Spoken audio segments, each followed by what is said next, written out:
Hello and welcome to Crash Canon. I'm Chris and I have a guest today. Who are you? Hey, Chris, thanks so much for having me on. My name's Kevin. And Kevin, just briefly, what do you do? So in real life, I work for a pharma company. I'm a chemical engineer by education. But on YouTube, in not real life, I have a channel where I talk about. I try to keep it mostly academic. I don't do like a lot of the apologist drama stuff that a lot of YouTube seems obsessed with, but I do like deep dives on various Catholic related topics. Mostly, what I'm well known for is probably like Eucharistic miracles and Marian apparitions. But I'll also cover like honestly whatever strikes my fancy for the time being. And that ranges from things like how marriage became a sacrament, or whether or not the bones of Saint Jude that are currently on exhibition are legitimately the bones of Saint Jude or not. Like anything and everything that is at least tangentially Catholic that I want to do something about is what I'll do an episode about. And for your audience, I am ex-Catholic, so I grew up traditionalist Catholic. I'm no longer Catholic. And so generally I'm picking topics that I think that most practicing Catholics haven't really heard the full story for. That's kind of how I like to see that I fit the little niche that I seem to occupy. That's what I do. And I did actually listen to one of your marriage videos. I don't remember what my exact rebuttal was, but I had one, and if I remember it, we'll bring it up later. I'm sure it was Um, great and crushing, and you know, um, hey, I'd love to hear it if you want to follow up over email or whatever. I'm all ears. maybe we could have a future discussion on that one, I'd love that. Yeah, that'd be awesome. provided that we don't end up, totally bombing the relationship here. That is right. Let's see how this first one goes. So, I why what exactly do you believe? I guess that would be a good foundation Oh to man, start with. yeah, what a great question. So I mean, I think that I believe mostly the same things that everybody else believes, right? In the grand scheme of things, I think that I'm mostly on board. Um, what I believe that you and I are having a conversation right now over the internet, all that stuff. That's not very exciting You're though. going full blown So Descartes here, huh? right, right. But maybe honing in on what I don't believe is like a little bit more interesting. Um, so I don't believe that the natural supernatural distinction is even helpful, or honestly that I don't think that we really mean anything when we talk about the natural supernatural distinction. uh I just have no idea what supernatural is supposed to mean. uh so broadly, I say that I'm like skeptical about any claims about the supernatural. I'm not saying that there is no such thing as things that we cannot investigate. I am just saying if we can't investigate them, then it kind of seems silly for us to say too much about them. So You that's a mind big if thing. I stop you right there Of and just course. it's interesting you say it that way because I think a lot of your young earth creationists out there would actually argue the same thing for a different reason. Like, oh, you can't prove exactly when the earth began, therefore you don't know. And it sounds like your argument for not having supernatural is you can't prove it, so therefore how could you know? Yeah, and I mean, to some degree, I agree with the young Earth creationist on that one. Like, we can't know if by know we mean have 100% certainty. Um, However, I'm okay with believing something despite not having 100% certainty. I'm Okay. quite okay with that. So I'm not one of those people who says like, "Hey, unless you're 100% certain that God exists, we shouldn't believe in Him." No, I think as long as if you're as certain that God exists as you are that the sun will rise tomorrow, that's a fantastic level of certainty to have, and I have no problem with somebody who is as certain and believing something like that. Um, and I think that young Earth creationism being false is roughly as certain as that the sun will rise tomorrow. I find those two Okay. things roughly as certain as each other.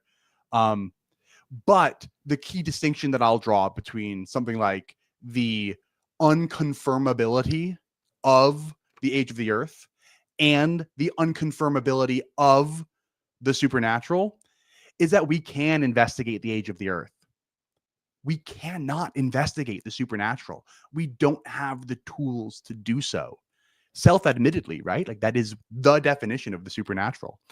We are Are you saying there's no process or there's no way to prove it? there is no way for us to access the supernatural. So if you think about it like this, if anything causes something else, then it's natural, right? Because we have a natural link. There's going to be some kind of energy transfer that goes on between those two things. So if anything causes anything in the natural world, we can investigate it. Well, yeah, I would agree that observable science is the best science, Mhm. personally, because if you can observe something and repeat it in an experiment, it's much easier to kind of prove that a theory is more than just a theory, or that there is repeatability in an experiment. That is like kind of like the basis of science. It's a little bit harder to say, okay, we have this evidence today that proves something happened in the past. We can have a lot of theories on it, but there's no, I wouldn't say that there's the same resolute solution that you get from something that is a repeatable experiment I can show you in a lab or in anywhere on Earth today, right? Like if I plant 6 trees, right, I can observe that they're growing Mhm. over time, and that's a repeatable experiment. I can take another seed, I can plant another seed, boom, very repeatable. But it's a lot harder, I think, to prove something that you can't observe. Does that make sense? Yeah, yeah. So I'm actually going to agree and go a step further and say not only is it a lot harder, it is actually impossible to, like, if you cannot observe something even in principle, then what can you say about it? Um it's not, so uh grant for me that you know there are multiverses for a moment. If I told you we're that, so yeah, we're there's in like a we're in the we're in the experimental theoretical physics at this point, yes, huh? yeah, yeah. It's Okay, very, all right. I'm start doing following you. philosophy and that comes quick, right? Um, Yep. but if I told you that there's some universe where, like, I'm me, but I've got, like, dragon wings or whatever, I think that Okay. you'd be pretty, like, you know, within your rights to be like, well, Kevin, how do you possibly know that? And if I was being honest with you, I'd have to say, well, actually, no, there's literally no way for me to know because there's no causal connection between this universe and that universe, right? Um, and that's kind of how I view all of these supernatural things. If we are admitting that there is no causal connection, then there's no causal connection. There appears to be no way that anybody could be caused to come to knowledge about those things. Now, if there is causal connection, as a lot of people want to say that there is, like, some people will kind of speak out of both sides of their mouth and say the supernatural can't be investigated. However, there was this one miracle where something levitated, my phone levitated up off the ground or whatever. I'm like, well, that's a causal connection. We can investigate that. We You're can. saying like anecdotal. We're gonna Not just investigate anecdotal, anecdotals. not just anecdotal, but let's say that we wanted to investigate the claim that people who get prayed for recover more often from insert illness here, right? That's something that we could actually investigate. Um, we could come up with a hypothesis, like, if we get a group of Pentecostals to pray over somebody with pancreatic cancer, my hypothesis is group Pentecostal prayer is efficacious for pancreatic cancer. That's my hypothesis. We can investigate that. We can have groups of Pentecostals come to hospitals and pray over people with pancreatic cancer, and we can measure if they get better or not. Um, Hopefully, you're now, talking about modern Pentecostals and not the origin of the Pentecostal movement, because a lot of the original Pentecostals, there's some issues there. yeah, I insert. I was just trying to pick on a random group of I understand. religious. We could imagine that Pastor Jim Bob's Second Baptist chapel of Winchester County, Kentucky. Okay, Mhm. that chapel I think is very efficacious for treating pancreatic cancer. So if we get the people at that chapel to pray for, we can test that. That's something that we can test. Why? Because we are suggesting that it has causal connection to our universe. Okay, so However, anything that doesn't would have you causal connection to our where would you land on just knowing someone else is praying for you to give you a positive attitude during, let's say, some illness that is basically incurable?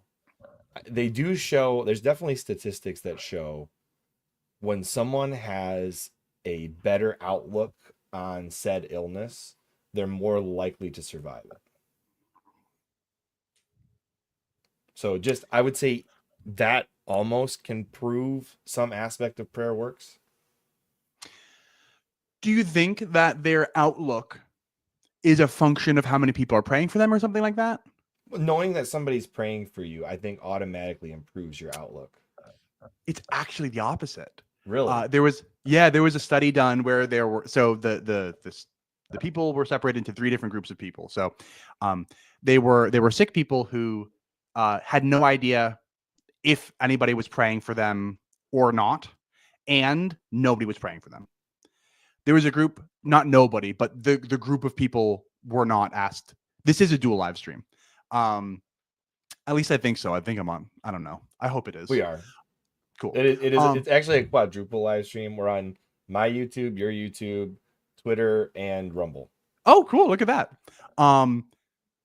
But so there was a group of people who did not know whether or not they were being prayed for.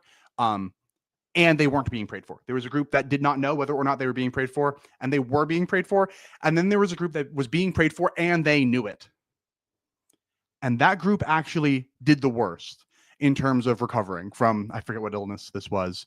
It's a very famous study that atheists love to quote. If you ask me, now, how large of a study is it? Because I've done statistics. Not huge. Yeah, okay, I remember. So like, there's some circumstantial aspects to it then, for sure. Oh, 100%. Also, I am not at all shocked that people who knew that they were getting prayed for did worse, because there's stress that comes with that. And like stress, a bit like a request to perform, essentially. yeah, exactly. And when you're stressed out, your immune system is literally worse for being stressed out. I don't know if So that's I don't. actually true, because like, for example, I've seen this is a study in the workplace. When people are stressed out at work and then they take time off, that's when they get sick. It's not while they're living the stress at work. Oh, interesting. So Okay. usually, like, when you're let your guard down after you've taken like 6 weeks of high stress work, like for example, engineers especially, if you do like some serious like mental stressful things for 6 weeks and then you take a vacation, it is very likely you will get sick. Okay. Yeah. No, I believe it. My only point here was that I don't think that there's something about the prayer that makes you recover less. I highly doubt that. Oh yeah, I would doubt that too. Yeah. And in fact, the other aspect to that would be, so what kind of faith do these people who are being prayed for have? Because if you don't believe in prayer, there's no efficacy. Like, why would prayer help you if you don't believe in it? Do you think that I'm Saint sure Monica's? it can. I'm sure it can, but it's very difficult. Like, if you have no faith whatsoever. Yeah. So the You know what I study wasn't mean? measuring people praying that they get better. Oh, The study took a whole bunch of volunteers from various chapels that were within a certain geography of the hospital and said, we're going to give you a list of names. We would like you to pray for these people so that they recover. So interesting. yeah, most of the people in the study did not know whether or not anybody was praying for them.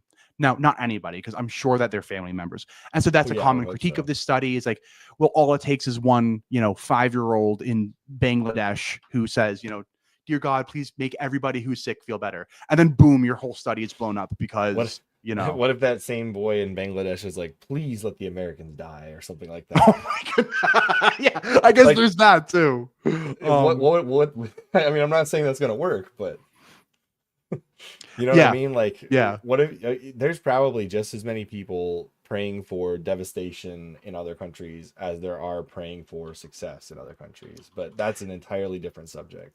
You're probably right. Yeah. Um, and I tried Googling the number of patients. And I'm not sure if I'm getting the right study, but I do see a meta-analysis Okay. that this meta-analysis was published all the way back in the year 2000 in the Annals of Internal Medicine. And this is I don't know if it's the one I was talking about, but it does say that there were contradictory results in which beneficiaries of prayers had worsened health outcomes. And this was looking at it was less than 3,000 patients across 23 different studies. Okay, So it's this was a less than meta-analysis. 3,000. All right. Yeah, it was 2,774. So we're not talking about like, That's not a great statistic. I mean, you could use the data, but you really can't use it as like determined fact. That's for sure. FDA is not going to Right. go ahead and approve, or you know, they're not gonna so just sign off for let's no, send the whatever church to the hospital to pray for people. That's not gonna, yeah. Oh, right. nor would they tell them they can't enter the hospital either. Precisely. Right. Yeah. Right. Exactly.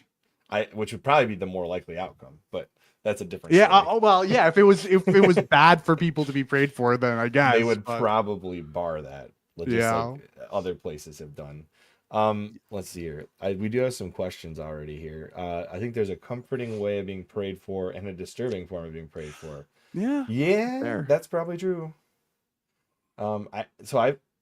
I've been subjected to prayers that were not comfortable for me, and like it made me realize, yeah, I am not comfortable with that. Period. Yeah, me either. And that's the kind of stuff that prevented me from joining any kind of charismatic movement. Like, period. I'm not saying that that's wrong for everybody, but I wouldn't. Yeah, I've never been part of a charismatic movement like that. I've never been prayed over. I've never had hands laid on me or anything. But I know me, and like I know that I would not. I would not do well. I just don't like being touched, generally speaking, unless it's like, close family members and stuff. Like, that's a totally different story. But strangers, hands off.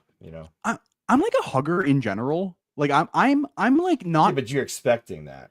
Yeah. There's a difference between expectation and things you didn't ask precisely. for. Yeah, exactly. All right, let's see. What's the next question is, why would God require the person who's being prayed for to know they're being prayed for to receive the benefit? I mean, you don't need to know, but if you believe prayer will not help you, period, I would say the efficacy would be lower automatically just by the fact that you don't believe in it. I'm not saying it won't work at all. I mean, there's been like Saint Monica. That's what, yeah.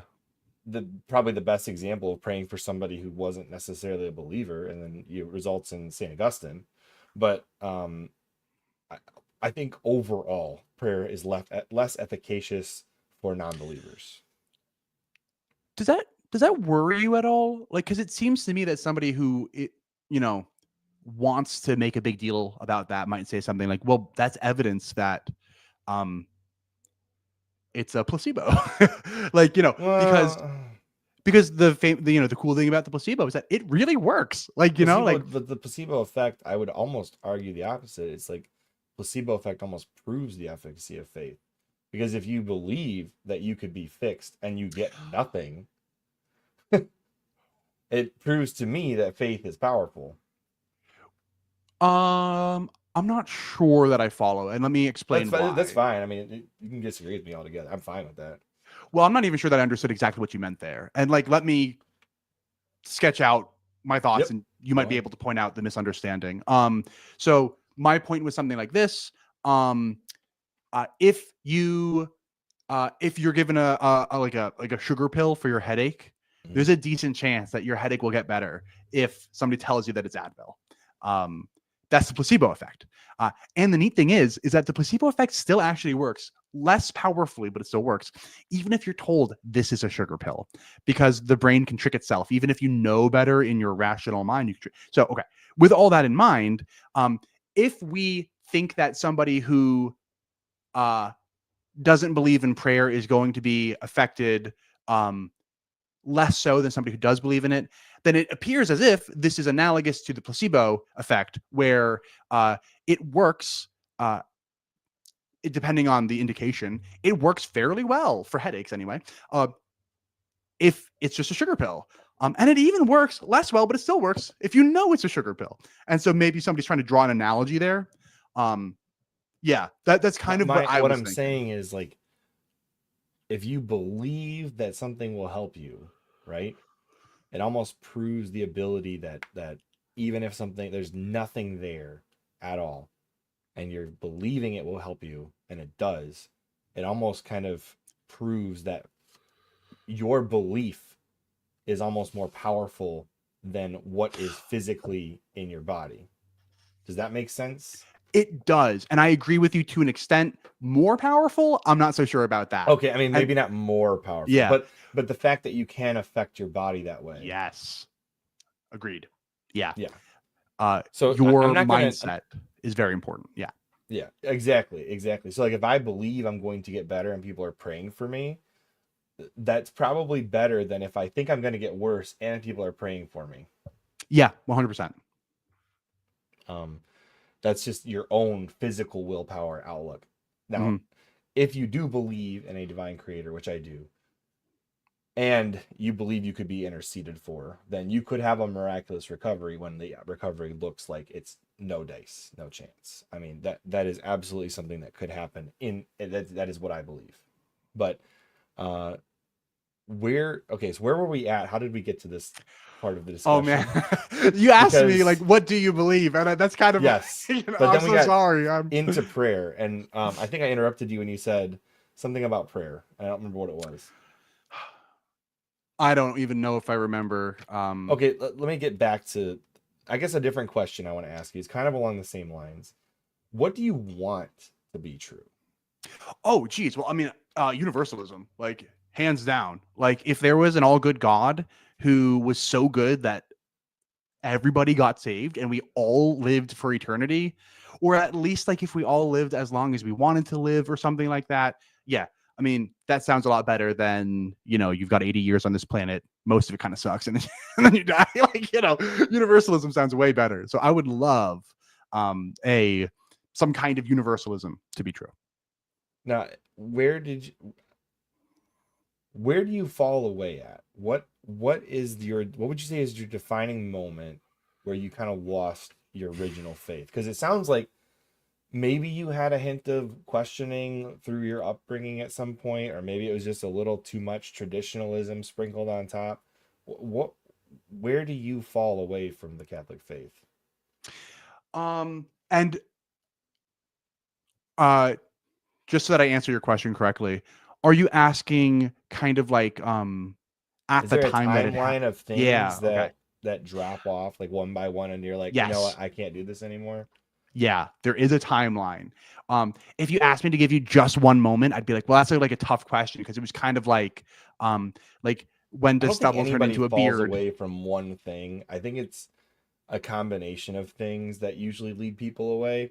Hmm. Um, and even for myself, after eighth grade, it was a lack of almost anything pushing me into the faith at that point, which is why I fell away for a little while. Um, and then I found it again through both my wife, my friends at the time, and various other things that led to me coming back to the faith. And much stronger now than I ever was growing up. Uh, but I don't know if I could name one thing other than in eighth grade they cut the leash, and I was like, well, what do I do now? Yeah, it's a difficult question when somebody asks you to like name one moment that the light bulb turned on, and you're kind of like, well, it was a dimmer switch. It's not an on-off switch. Um, and so I would raise the same concerns that you just did. Like, it's hard to name a single moment, but I can give you a timeline. Okay. Um, so the I point to this as the first thing, and sometimes it gives people the wrong impression. Me finding out that young Earth creationism is false is not the reason why I deconverted. I remained Catholic for like close to a decade after I was an I'm old Earth assuming you Catholic. knew that that was not what the catechism actually teaches at Yeah. some point. So yes, I did. Okay. Uh, I graduated eighth grade and I was still a convinced young Earth creationist. However, in like seventh or eighth grade or something, a non-FSSP priest was stationed at our chapel, and he let everybody know that it's actually okay to be an old Earth creationist. You know, God had to create stuff, but old Earth is chill. And I was like, psh, like, yeah, it's sure you're allowed to, but why would you? The science all points to young Earth. Then I got to high school, and I started learning real science. And so I became an old Earth creationist. And I remember that making me go, because my whole community was young Earth creationist. I was taught young Earth creationism in school, and school was in the basement of the FSSB church. Um, so like I learned it from the pulpit on Sunday, and I learned it from the classroom Monday through Friday, and I learned it from my parents 7 days a week. So like, we were all wrong about the age of the earth. What else might we be wrong about? Now, again, I remained an old earth Catholic for, I guess, another 8 years or something So like you were that. not. Can I pause you? Yeah. So growing up, I was always taught skepticism of everything, like pessimism, skepticism, etc. Like never ever just trust what somebody tells you. Period. It sounds like we grew up in very different worlds. We did. Now, were both of your parents Catholics, young Earth Hmm. creationist types? Hmm. Yeah. Okay. They See, met at the chapel. So my grandparents founded that okay. chapel. I think I remember you saying that in your Mhm. interview with, was it Cameron? You guys had that Yeah, discussion? Riker. Yeah, Mhm. yeah. Yeah. Um, so I guess for me, if there's nothing in the catechism that tells you you must believe this, I leave open all possible options that begin with God. And that makes it okay for me. Because it's like, why would I care exactly if there's no proper teaching on it specifically? Although I've heard some people argue both ways. There is this teaching, there's that teaching. It's like, okay, if it's not going to hurt my faith to believe that any of these options could be true, why would I pick one? Yeah. We didn't see it that way. I'm getting that. I'm Yeah. getting that from you. I'm just saying, like, just the inner skeptic in me growing up just automatically does not subscribe to things if I don't have to. We were skepticism was a dirty word growing up. Because like skeptic was like synonymous with like, who's a skeptic is I don't know who even like the skeptics of the 90s were or whatever, but to pick like more modern examples, like, Richard Dawkins, right, is a So skeptic. atheists. And So skepticism right, is exactly. labeled with atheists. Okay. Right. No Catholics are skeptics. Those are two mutually uh there's no overlap in the Venn diagram of skeptics and Catholics. Obviously not true. Don't let me put words in your mouth, but you sound like you might say today that you're a skeptic and a Catholic. For the most part, I mean, I've had to Okay. unlearn some of my skepticism, but I don't think you get stronger in your faith if you have no questions, Yeah, because fair. questions lead to answers, and answers lead to belief. They can anyway. Yeah, no. I think that's the right attitude. And That's being just that not the attitude I'm we an had. engineer and I figure out how things work, that's just how my faith becomes stronger, is by digging into things and making decisions. I don't always agree with even my own family on specific things. I mean, eventually I find common ground usually, but uh, there's been a lot of like that's one of the things that is so great about especially my in-laws. We've had lots of philosophical and religious debates on things, and we almost always learn by having those discussions. There was this really good book, like a good book. I forget the name of it. But there's a line in it that says, uh, just as iron sharpens iron, one man sharpens another. I forget which really good book that it's a joke. That's one of the proverbs. It's from the Right? Bible. Yeah, I got you. I But for the understand. I audience, understand. for the audience. You're not gonna have like But no, feathers yeah, sharpening iron. It's not gonna happen. that's right. Yeah. Yeah. But no, so you're right to say that we did not prize asking questions in the same way. In fact, I remember telling my dad at one point, and I was young, but I told him that I wanted to like read the Quran so that I could like learn how to refute it. And my dad said, don't read the Quran. Um, because you might be convinced by it. I So think if that's you could be convinced, for as someone who has dabbled in reading some of it, I don't know how you could be convinced personally by reading it, I don't disagree. but But that was the attitude. That was yeah. the attitude. It was don't even listen to uh Can we just Muslims or agree this Protestants. has to have been some form of Pentecostalism?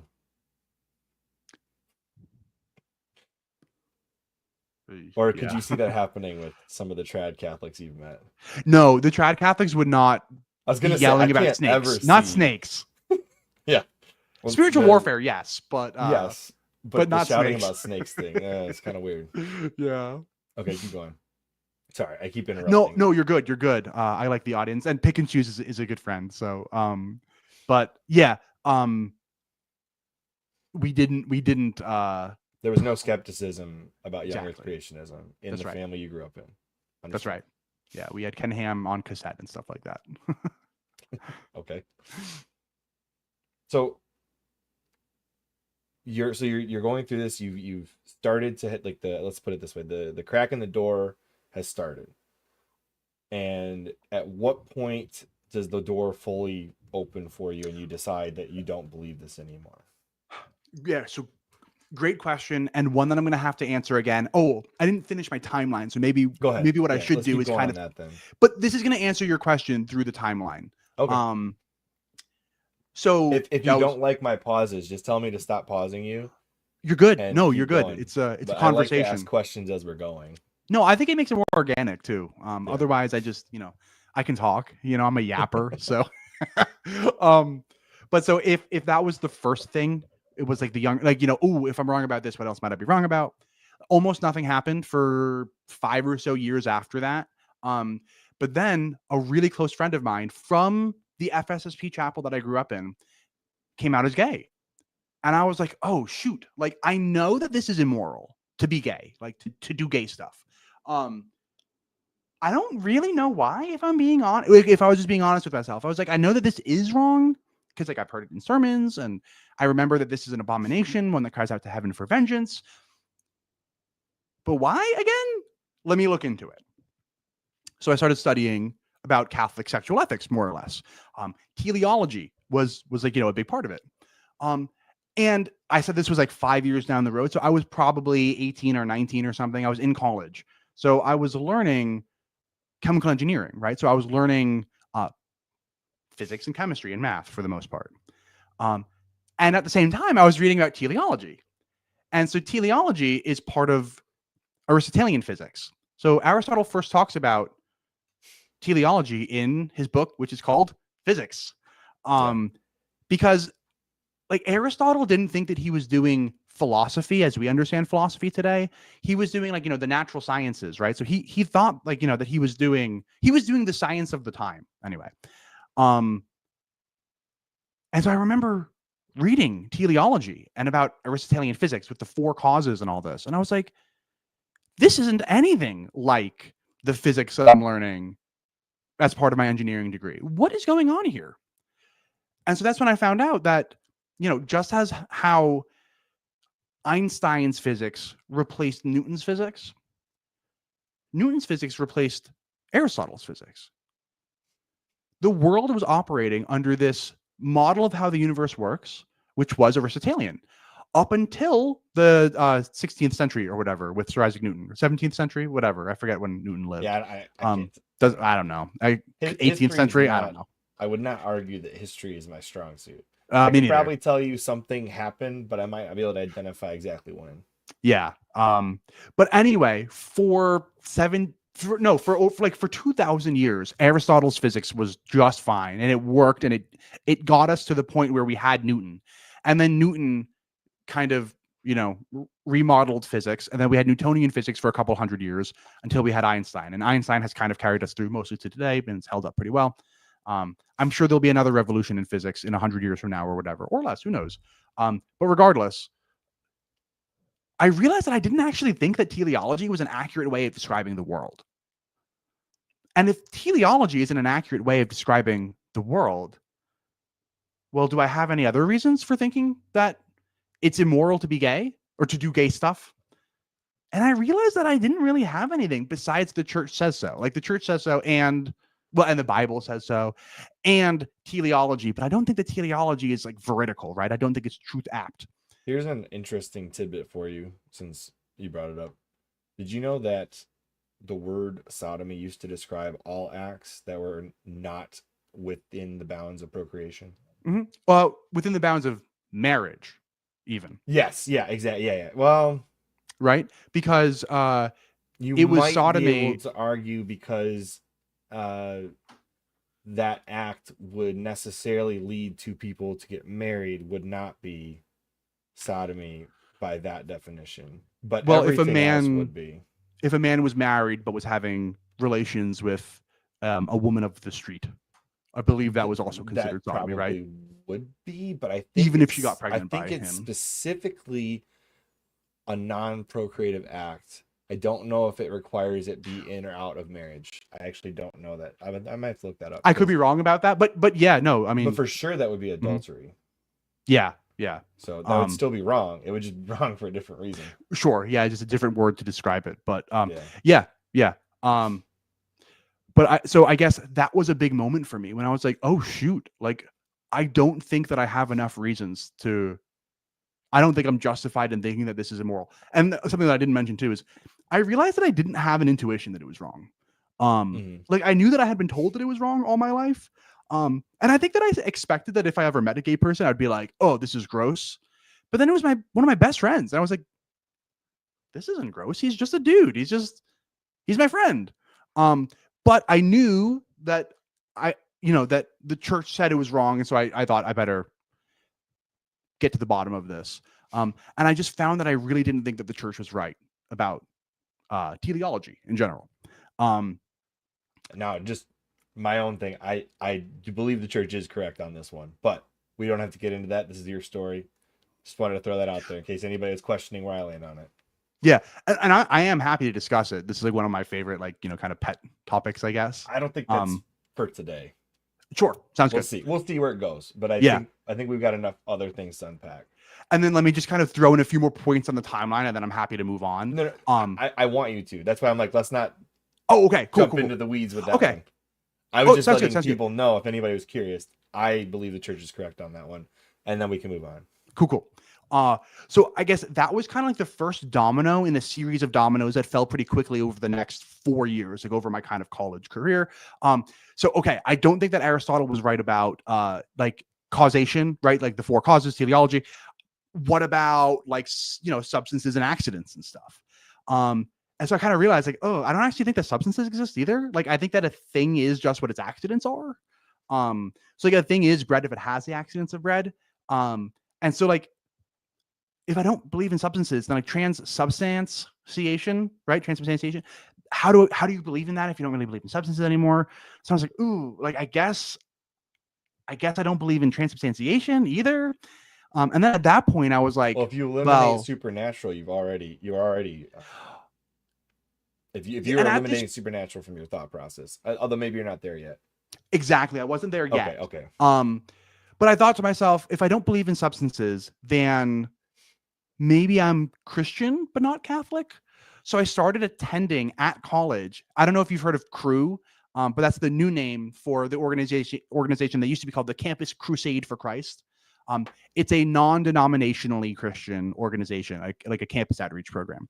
So I started attending Cru meetings and rubbing elbows with like a lot of Protestants and stuff. Mostly Protestants. I was like the only Catholic there, and I made everybody really uncomfortable with my weird, Mariology and stuff. But I was still going to mass like every Sunday, like with my family. And I stayed in that phase for a year or so. But then I started getting into kind of like the whole like textual criticism thing. So all the Bart Ehrman stuff, and then I started realizing textual criticism. Are you talking about Bible translations or something else?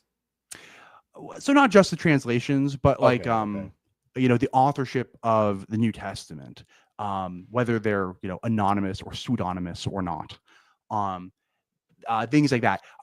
Additions to the New Testament, like, is the pericope adulterae original to the Gospel of John, right? Is the long ending of Mark original to that kind of thing. And when I realized that, like, I thought that the scholarly consensus was mostly correct on all this stuff, that's when I was like, oh shoot, maybe I'm not even Christian anymore. And so by that time I was 22. And then I told my parents, and then I got, married and moved 700 miles away. But so that's the rough timeline. So yeah, so you got married initially because your parents were pushing you to get married, if I remember correctly. Mm-hmm. And that was in order to stay part of the family, but then you physically removed yourself and moved out very far away. Yeah. So didn't inevitably the same thing happen that would have happened otherwise? Yeah, you're right. Okay. I was just curious. Yeah. And to put the timeline into perspective for you, I told my parents, hey, I got the job and I'm moving 700 miles away. And they were like, okay, cool, sounds good.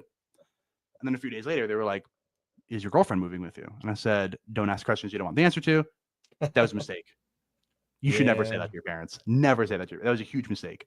You And should have just been forthright, like either yes or no or whatever yeah, the answer was at the I should have time. told them I don't follow the same religion as you. And if that's a problem for you guys, then cool. Hasta luego.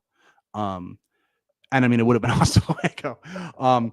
So for the record, my parents did tell me that they would, and I quote, kill me if my younger siblings found out about my apostasy. They told Oh, me that geez. if I went public with my apostasy, that my grandparents would die of broken hearts. Like they would be so shocked that they would just like have heart attacks and die, and their deaths would be on my hands. That that they wish that I was addicted to heroin instead of like addicted to apostasy. Because at least the heroin addict knows deep down that what he's doing is wrong. But I don't even think that I'm wrong because I think that I have good reasons for not being Catholic. So all these like really, really just crazy things what my parents were saying to me at this time. And so I asked my girlfriend at the time, I don't want to lose my family. They're, this is all I've got. Will you marry me? And because she's an absolute ride or die, she was like, yeah, we're gonna get married one day eventually. What the hell? Let's do it. So we did. But over the 3 months of marriage prep, I realized like, why do I want to stay in this organization? I don't think I do. Like, if they're going to treat me like this, I think it's better if I just leave. So I did. And I didn't really talk to anybody in my family for about a year. I have a much better relationship with everybody today. I still live far away. And it is a better relationship. So things are better now for sure. But there are things that can't be undone. So I don't expect things that will, I don't think it'll ever be exactly the way it was before, but we've hit a new normal and it's fine. But yeah, so to answer your question, I did kind of wind up saying like, to some extent it was you can't fire me, I quit kind of, but yeah, like it was an extended, right? It happened over months. But yeah. But without getting too deep into details, I've had some really interesting fights with friends and family over my deeper conversion. And it has not, I would say, led to closer relationships with said people without, like I said, without getting too specific. Because Of course.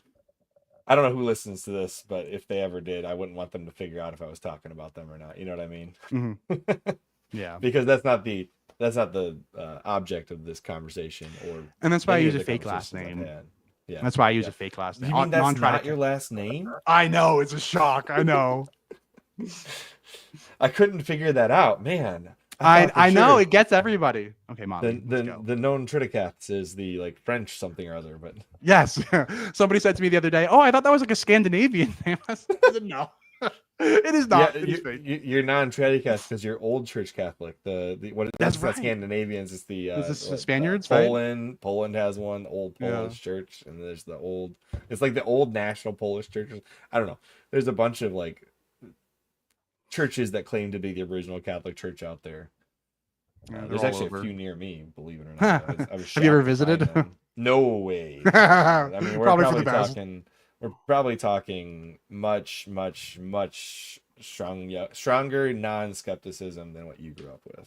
I'm sure. Yeah, the It's funny FSSP that is the tip of the iceberg. the FSSP is the tip of the iceberg for what exactly? Like for the crazy kind of trad stuff. Like the FSSP is trad light. But then you have we the got the SSP. ICK. We got the ICK down like not too far from me, like maybe an hour and a half away or something.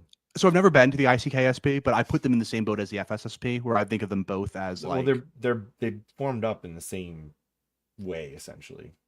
You had the SSPX who maintained the Latin Mass, and then the Opus Dei allowed for the ICK and the FSSP to exist because it allowed the Latin Mass to be maintained in the Catholic Church. Okay. I believe it's Opus Dei.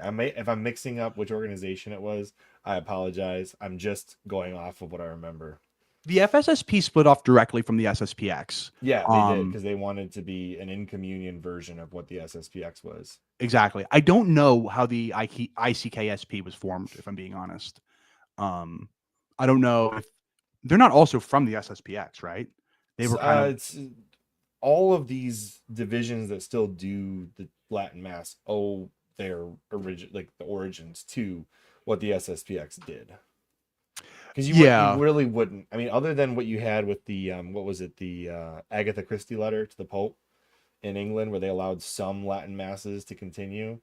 It's funny that Agatha Christie, who is not, I mean, really not Catholic, who just loved the idea of the traditionalism existing in the Latin language, wanted so badly for the mass to exist that she wrote a letter to the Pope and had tons of people sign on with her. It's super interesting. Have you ever looked into that? No, I haven't. But Agatha Christie was a big part of how England kept some of their more traditional masses. That's interesting.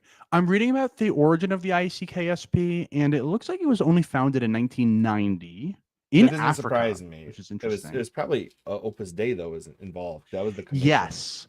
Yeah. Let's see. Actually,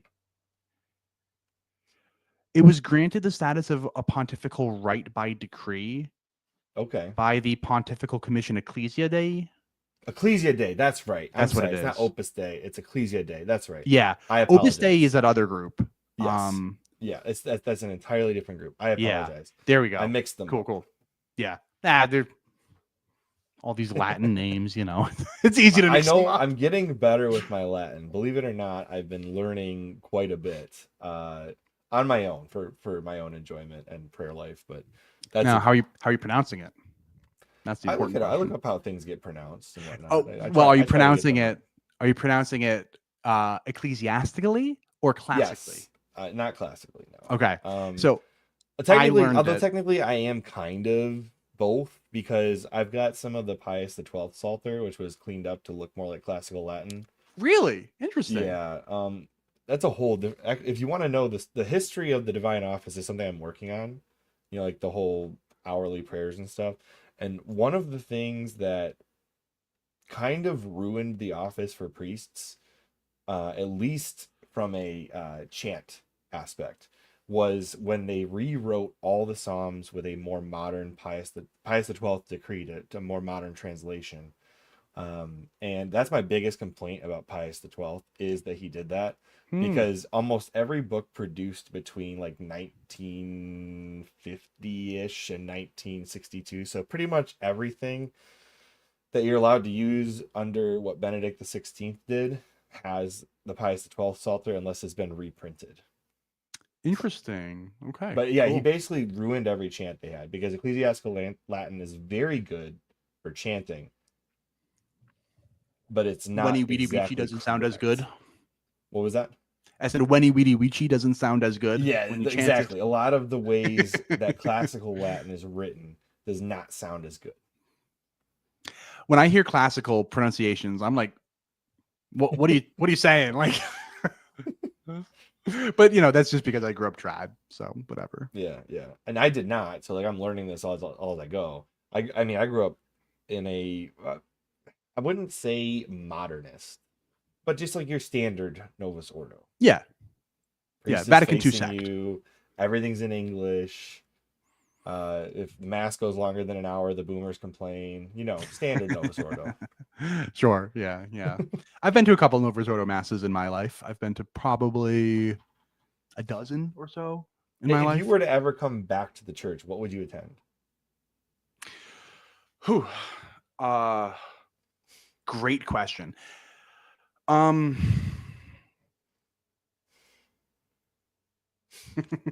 tempted to make a joke and say like the hippiest, dippiest Novus Ordo mass that you could possibly find. That's probably not true though. If you really had an active conversion of some sort, I don't think that would be what you would choose. I know. Yeah, that's why I said joke. I That's don't what think you that would would be choose right. sarcastically right now Yeah. in this podcast. I don't know. Maybe a diocesan Latin mass type Okay. deal. Do you That's know which missal the FSSP that you were attending used? Was it a pre-55 or was it a 60? 1962. It was 62. Okay. Yeah. Because that does make a difference. It's interesting. Because when you get to the pre 1955 missile, now you're talking about a very niche, very small group. Mhm. Because you have to find one first before you Yeah. can use it. They're actually pretty difficult to get, unless you're just using some PDF. But you're not gonna roll up with a binder full of printed pages to put on the altar. No We priest is all happy had doing that. we all had our St. Joseph's or St. Andrew's missals Yep. that we would all read from for each mass. And Mhm. there was like you were either on team St. Joseph or team St. Andrew. And I of course had both because I was a tryhard, but my daily driver was my St. Joseph. No, the absolute best missile I have found for the Latin Mass is actually the Fulton Sheen one. He had his own missile? He did, Like yeah. I don't know if I get that. How did he have It's his own it's a missile? Sunday only. It's literally called Oh, the Fulton Sheen missile. And no, I'm not joking. I have to It's Google got this. it opens the first page is a picture of him consecrating the host on the high altar. It's like the most tratty Fulton Sheen looking thing you could find online. Okay, he didn't make it. This I hope somebody else made it and like named He it worked after no, he him. worked with them. The And then whole his picture's on intro. the front. Is that like a little weird? No. It's inside the cover. It's Okay, not on the okay. cover. It's not. It's like go to mass. Here's Fulton Sheen. Yeah, No, it's it's all like about me. No, it's a picture of him consecrating the I host, see it. but it's actually the most useful if you had to ask me, because there's no page flips almost at all. Interesting. Okay. When you say That that, there's no that page flips, what about the gospel and the epistle? Like so there's like okay, so when I say no page flips, I said almost no page flips. the gospel and the There's epistle, there's there are silly. there are thick there's a thicker section in the middle, and that's your like standard liturgy that gets read every single mass. So you can find it just by your finger. You'll find it by feeling that thicker paper. Okay. So there's one ribbon. That one ribbon takes you to whatever part of the liturgical year you're in. Um, and it just moves through the entire book. Okay.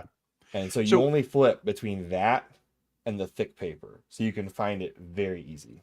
that makes sense. The reason why nobody in my chapel probably used that is because we all went to daily mass. Yeah, So you could only use it for, and it did holy days too. It wasn't just okay, Sunday, but but Sundays it and was holy days, and all that's the it. holy days, all the Sundays. Okay, yeah. We we St. Joseph and St. Andrew for us because we needed them for we would start every school day with mass, so we I had have to a have the St. readings. Andrews. Okay, all right. I do. Jeez, I thought we were gonna be friends. You're not on Team St. I did have a St. Andrews, and I did use it every now and then, just to I just make sure that actually the I'm engine was more invested in the fact that the St. Andrews Missal is 2,000 pages and it's half the size of every other prayer book I own. It's the thinnest paper I've ever seen in my life. Yep. I was reminded of missal paper so I don't know if you are a reader. I am. Okay. So you I can see read a my lot. bookshelf behind me. Yep. Right there. It looks like no, that the blue one right there. Blue I one. Okay. believe that is the 5th book in the Stormlight Archive. It is. It's called Wind You're and Truth. Brandon Sanderson fan? Oh, big time. Okay. And that book is over 1,300 pages, and so it had to be printed on extra thin paper. And when I opened up the book, I'm like, "Oh my gosh, this is a missile!" like from how thin the paper is. If you ever buy like the Barnes and Noble classics, they're almost all printed on that super thin paper too. Interesting. What, save Especially money they've or? got like a no, actually you don't save money because you have to do offset printing. So you have Oh, to print volume is what you have to do. It's not about saving money. interesting. Okay. Because you Okay. can't so if you print on thin paper like that, you cannot print at like a standard print shop. Because the thinnest paper you'll find is like 40-pound paper. Okay. And that's about as thin as it can get without having an offset printer. An offset printer essentially like just imprints paper as it goes through. It's like there's like a stamping and everything else, and it's not like you're applying heat like you do with an inkjet or like a Like a what is laser it called, printer. toner. It's not like the Yeah. toner will melt that really thin. Like if you try to put Bible paper through a printer, it will melt. That's crazy. just from the heat it takes to apply toner or ink. That's So wild. I know that this book was printed with thin paper because they like the printing it's looks a lot of company. pages, right? They told him you have to print this in 2 separate volumes, and he's like, "No, I Oh only want to yeah. do 1 volume." They're like, "Well, then you're gonna have to use super thin paper," and he was like, "Can we do that?" And so they found a way. So it's not a whole lot thicker than like book number 4, but it's like 400 pages longer or something. Or Yeah. maybe it's 300 pages longer than book 4, but it fits in like the same volume because the paper is a little bit thinner. So So are you aware of like normal paper thinness and whatnot? Do you have any concept of I guess I have some let's see, this is is that 120 printer paper? pound cardstock. Well, 120 this pound is cardstock. Okay. cardstock. Cardstock. Um, Okay. but I have like weird cardstocks because I'm a degenerate and I play Magic the Gathering. So here's That doesn't um make you a degenerate. I know. I mean, I say that with you can love. say a lot of other things about that, but not degenerate. Yeah. Not automatically But anyway. I proxy cards all the time. So I print Okay, on like okay. photo paper and then I paste that onto cardstock. So I have some understanding of cardstock, but not I did or that with well, HeroScape back when I was like in middle school. I was at Gen Con last year and I saw that they're bringing HeroScape back. Like they're making new sets and stuff like that. I was pretty Isn't that funny? excited, except I have nobody to play it with. So like, why would I care? Yeah. I played it at Gen Con. I didn't actually buy any. I bought plenty of other stuff at Gen Con, but Are you aware this is that they bad. actually put HeroScape into a digital game at one point?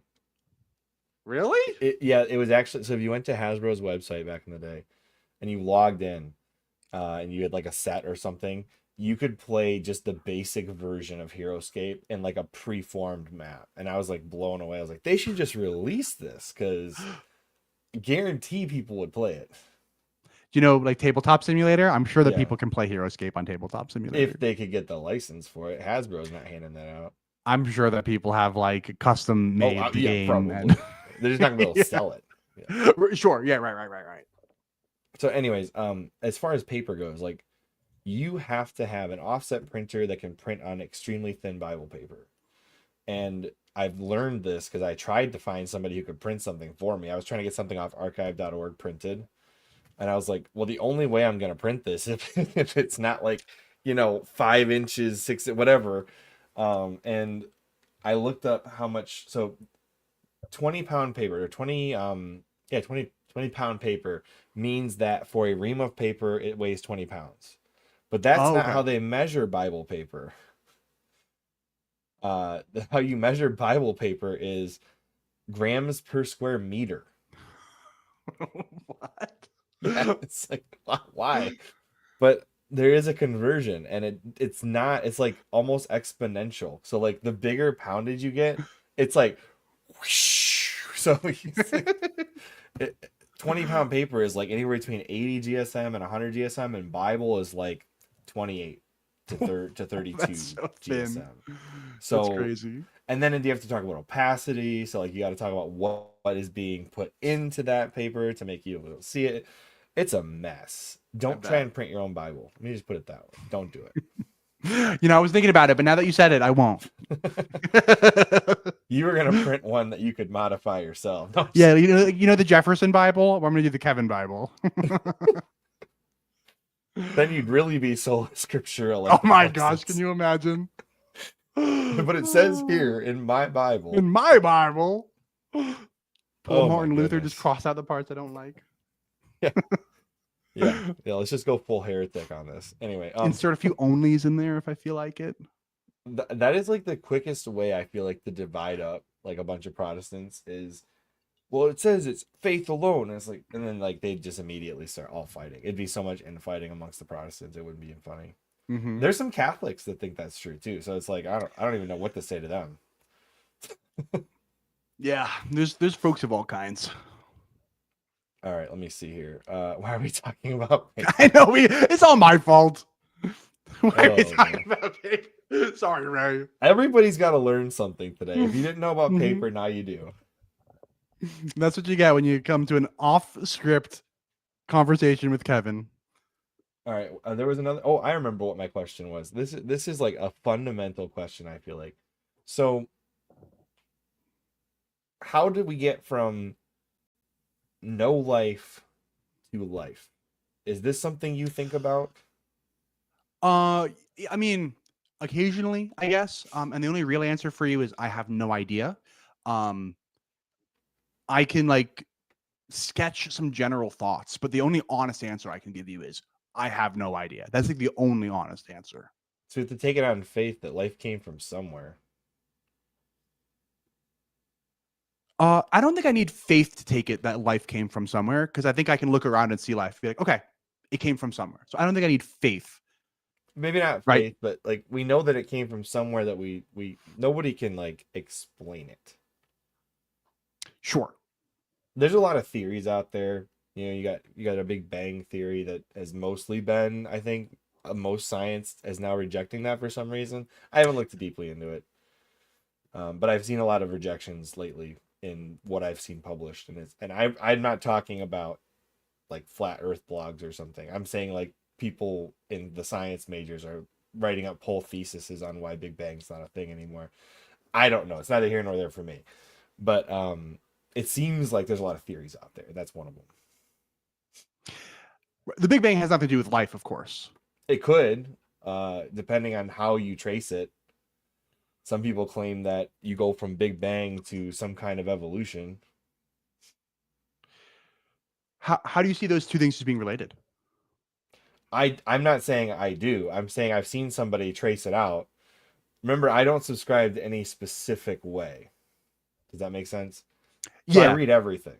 And I've seen somebody who said because you've got some kind of, it had to do with heat, atmospheric pressure, and gases, and somehow that makes life. And I don't know how that person got to that conclusion, but I've seen it.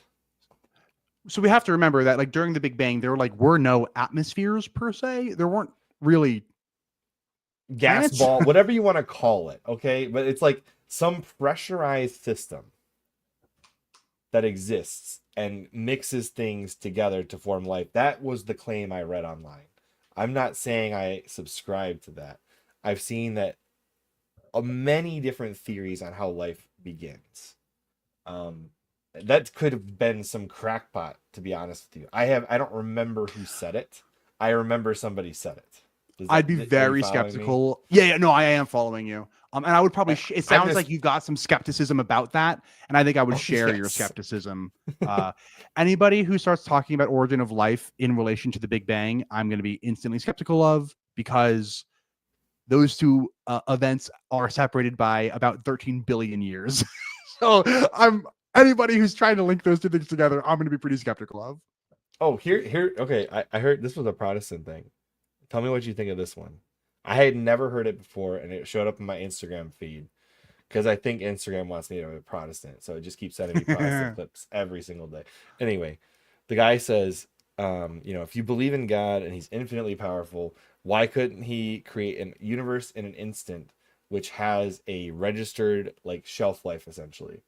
So like it appears out of nowhere, and everything already has age.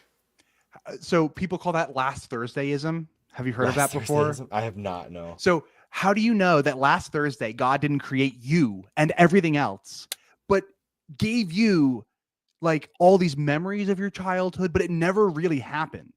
Like God made you last Thursday.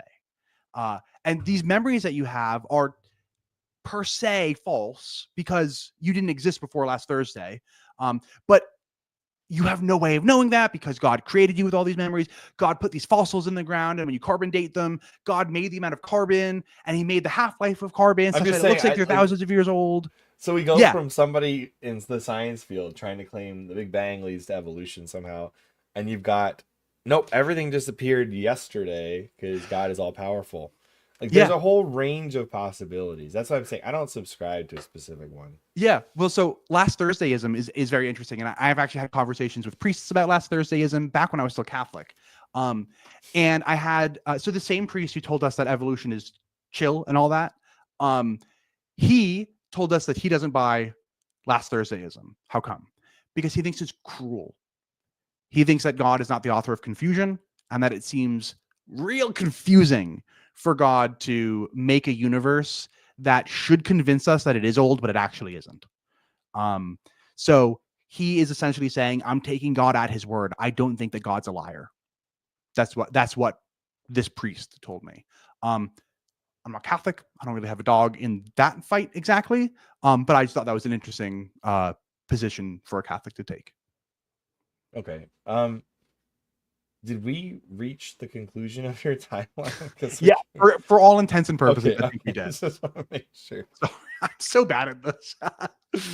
No, no, no. I am like squirrel. You know, I know, as me soon as too. I hear, as soon as I hear like a tidbit of like, wait a second, what are you saying? I Mhm, like to stop people and just make sure I understand, and then we delve into the weeds, and mhm. then it gets completely lost in translation.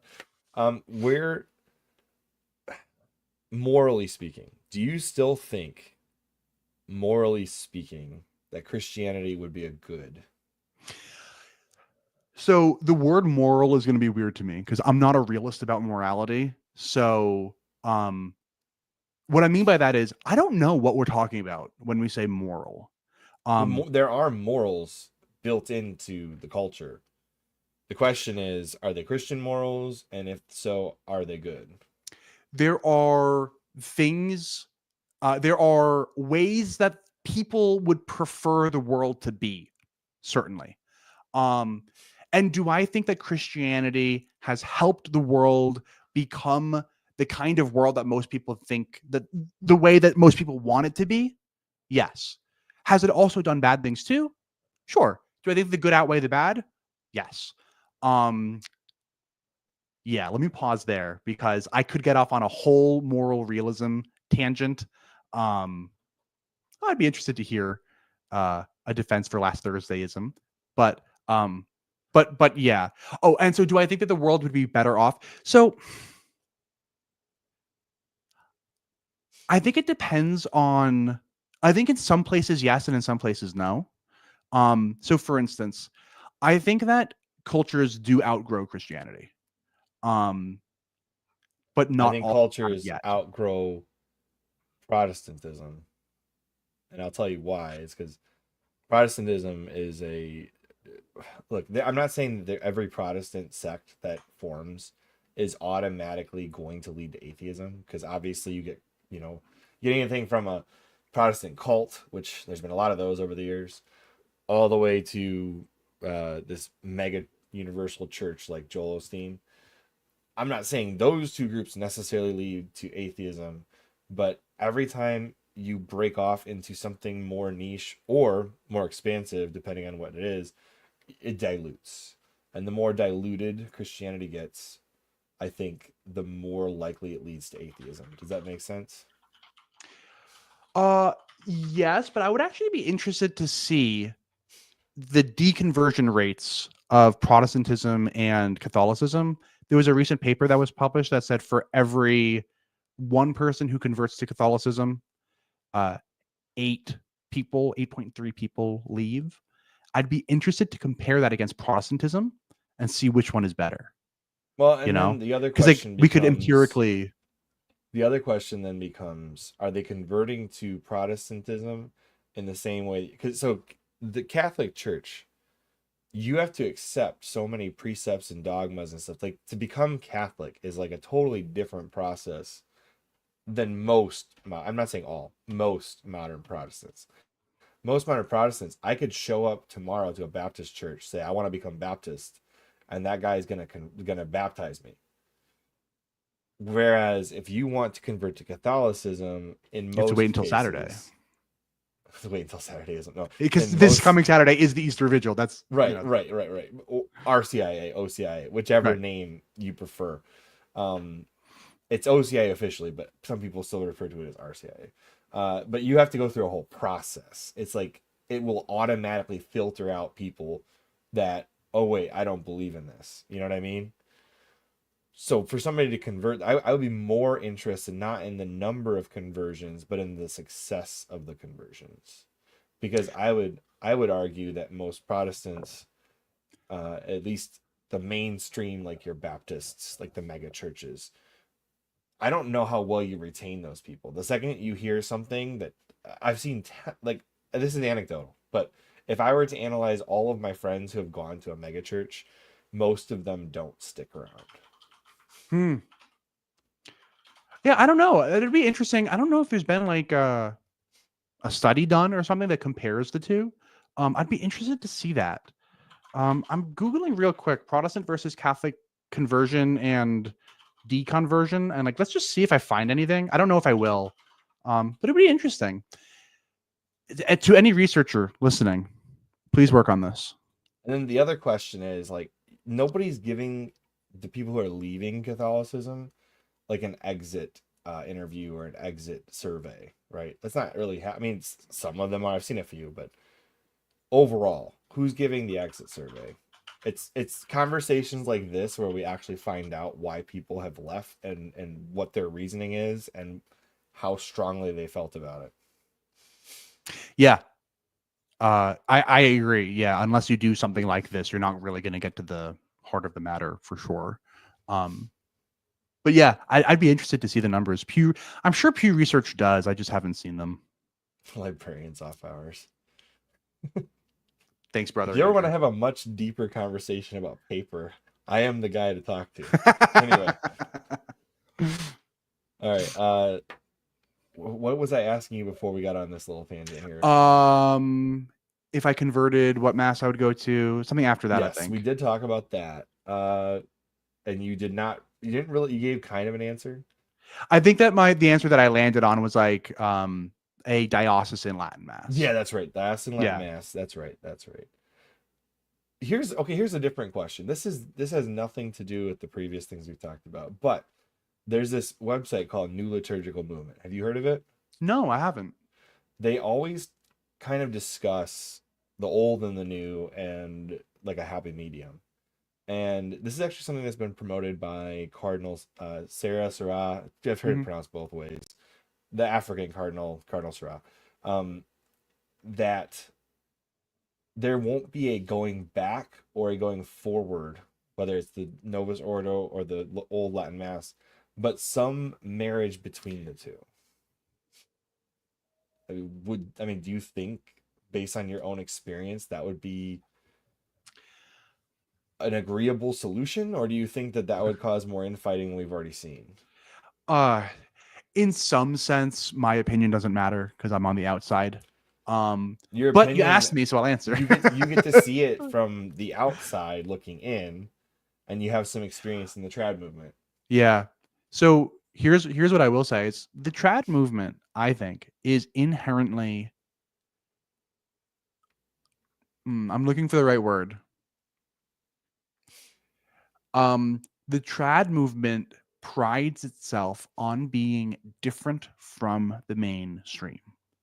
So if the traditional Latin mass became mainstream, you can bet your bottom dollar that there would be some group that splinters off and starts going back to the Novus Ordo, and they'll call themselves the new traditionalists or whatever. Like there's always going to be contrarians. Maybe that's the word I was looking for. That will always be the case. I think that some of the traditional movement started off in the contrarian mindset. I would not argue that the bulk of it is. Because I know plenty of them that are definitely not contrarians, but they do fully believe that the Latin Mass is better. I would say that my chapel was primarily contrarians. Now, granted, this was pre-COVID, and the third Great Awakening has occurred since COVID. So all the normies are now infiltrating all the traditionalist chapels, and I think all the normies are kind of changing the culture, as it were. So I don't have my finger on the pulse of trad culture anymore because I think it's become normied. But in the early 2000s, my FSSP chapel was absolutely contrarian. We had all the 9/11 inside jobbers. We had somebody who was in jail for. But haven't you seen this new angle that's come up on Twitter? I mean, all the normies who are becoming trad, or no. I'm talking about the new. Yeah. That's right. Yeah. But I mean, there are a lot of. If you go onto Twitter and you find some of the weirder trad types, like that's the types of people who I grew up with. Everybody was like the crazy Twitter trads. Everybody was like that back in the day. But the movement has grown and changed over time for sure. And I haven't been Catholic since 2018, so I don't exactly have my finger on the pulse anymore. this may be a bit controversial, but technically speaking, Anglicans follow a similar approach to the Catholics. Uh, so I would almost argue that if you're going to call yourself Anglican, you're still some form of Catholic. It's just not in communion with Rome. Does that make sense? I know a lot of Anglicans who say that they are Catholic, lowercase c, Yeah, but it's like Catholic. Well, a lot of them will refer to themselves like Anglo Catholic. Like you've got Mm-hmm. Father Calvin Robinson, who, from my own research, has some level of legitimate priestly faculties. Even if he were to convert, he wouldn't have to do a whole lot of anything to be a priest in the Catholic Church. He would just have to be part of Rome, the Roman Catholic Church, which the only reason it's called the Roman Catholic Church, other than the fact that it began in Rome, the Roman Empire, is because the Anglicans wanted to separate themselves from the Catholic Church proper. And so they said, we're Anglo Catholics, those are Roman Catholics. And that was where the first usage of the word Roman Catholic begins, as far as Oh, I my own actually didn't know research that. is concerned. Yeah, because the same with the Orthodox. They didn't call themselves Orthodox. They called And themselves Catholics, and then that distinction was made. and Rex did just say that he is Catholic, lowercase c, Right. and that's a colloquial use of the term. Yeah, Yeah. That was actually popularized by the Anglican Church. I did not know that. That's interesting. Yeah, yeah. It was a distinction they could make and say, we're still Catholic, but we're Anglican. Anyway, that's neither here nor there. I saw the comment. I was like, I want to address this. I guess what would need to happen for you to believe in your faith again? Yeah. So, Like, is there something specific? If it happened to you today, oh my gosh, I have to go back to church. yeah. So I have like what I consider like a cheap answer, kind of, but it's true. Uh, and that is a Damascus Road experience. Like St. So Paul. yeah. So Yeah. St. Paul, something happened to St. Paul where he went from killing Christians to being the Christian. Like he's the guy, you know what I mean? Like he was like He evangelized the Gentiles. Yeah. he was putting Peter in his place, right? He went to Rome and like fought with Peter. Like so clearly he went from anti-Christian to the dude due to some kind of crazy experience that he had. There could be, like, I could imagine some kind of experience that I could have, whether that means Jesus appearing to me, Mary appearing to me, whatever. But something could happen where it's just so real to me that it's even realer than my own existence. I cannot possibly doubt this thing. And then if that happened, I mean, I'm in, right? That's it, right? I'm not like the annoying atheists who are all like, oh yeah, like, Jesus himself could appear to me and I still wouldn't believe it because I would think I'm hallucinating or something. Like, no, I mean, if I had some, like, it's not impossible that there be some kind of experience that happens to me that's realer than real, and then I have no choice but to be convinced, right? That seems possible to me. Now that's kind of a cheap answer though, and why do I call it cheap? Because like it would convince just this guy, nobody else. So I'm not pointing to an argument there where I'm like, oh, if teleology was proven to be an accurate way. No, that's not what I'm pointing to. I'm pointing to personal experience. So it's kind of a cheap answer. If we're taking off the kind of personal experience aspect and we're saying what else would convince you, that's a lot harder of a question for me to answer. Like an Why? intellectual conversion? Is that what you're thinking? Right, yeah. Okay. And I think it's hard to answer because knowing thyself is really hard. And then knowing thyself, but counterfactually, like knowing how you would be if things were different, is even harder than knowing thyself in the way that things currently are, right? So it's just a really hard question, I think. But I can imagine some world where, all my questions kind of are answered. Like teleology is proven true, and all these Eucharistic miracles that I look into, like the science comes out and the DNA does all match across all these various Eucharistic miracles and stuff like that. That would probably go a long way. And yeah, I mean, I probably would. If I don't think Muhammad would appear to me because I just don't think that's how like their theology kind of works. I But was like gonna if God say appeared, I don't think that's even a thing. right? I But do like if think God there's appeared to some me, level of like Buddhism appearances in their religion. I could be wrong about that. I haven't studied it too deeply. But isn't Buddha like a level of the nirvana of that religion? Like you become Buddha of Uh, sorts. so Buddha was a dude, right? He was, Uh, but there's like the and pure nirvana spiritual thing, right? Isn't I that think that related to Buddhism? he was able to walk the eightfold path or whatever, right? And so he achieved I nirvana, may but be like so mixing the can two. I may be mixing two religions together. So I I might also be apologize. mixing them. I'm certain, like I hardly know anything about Catholicism, much less Islam or Buddhism.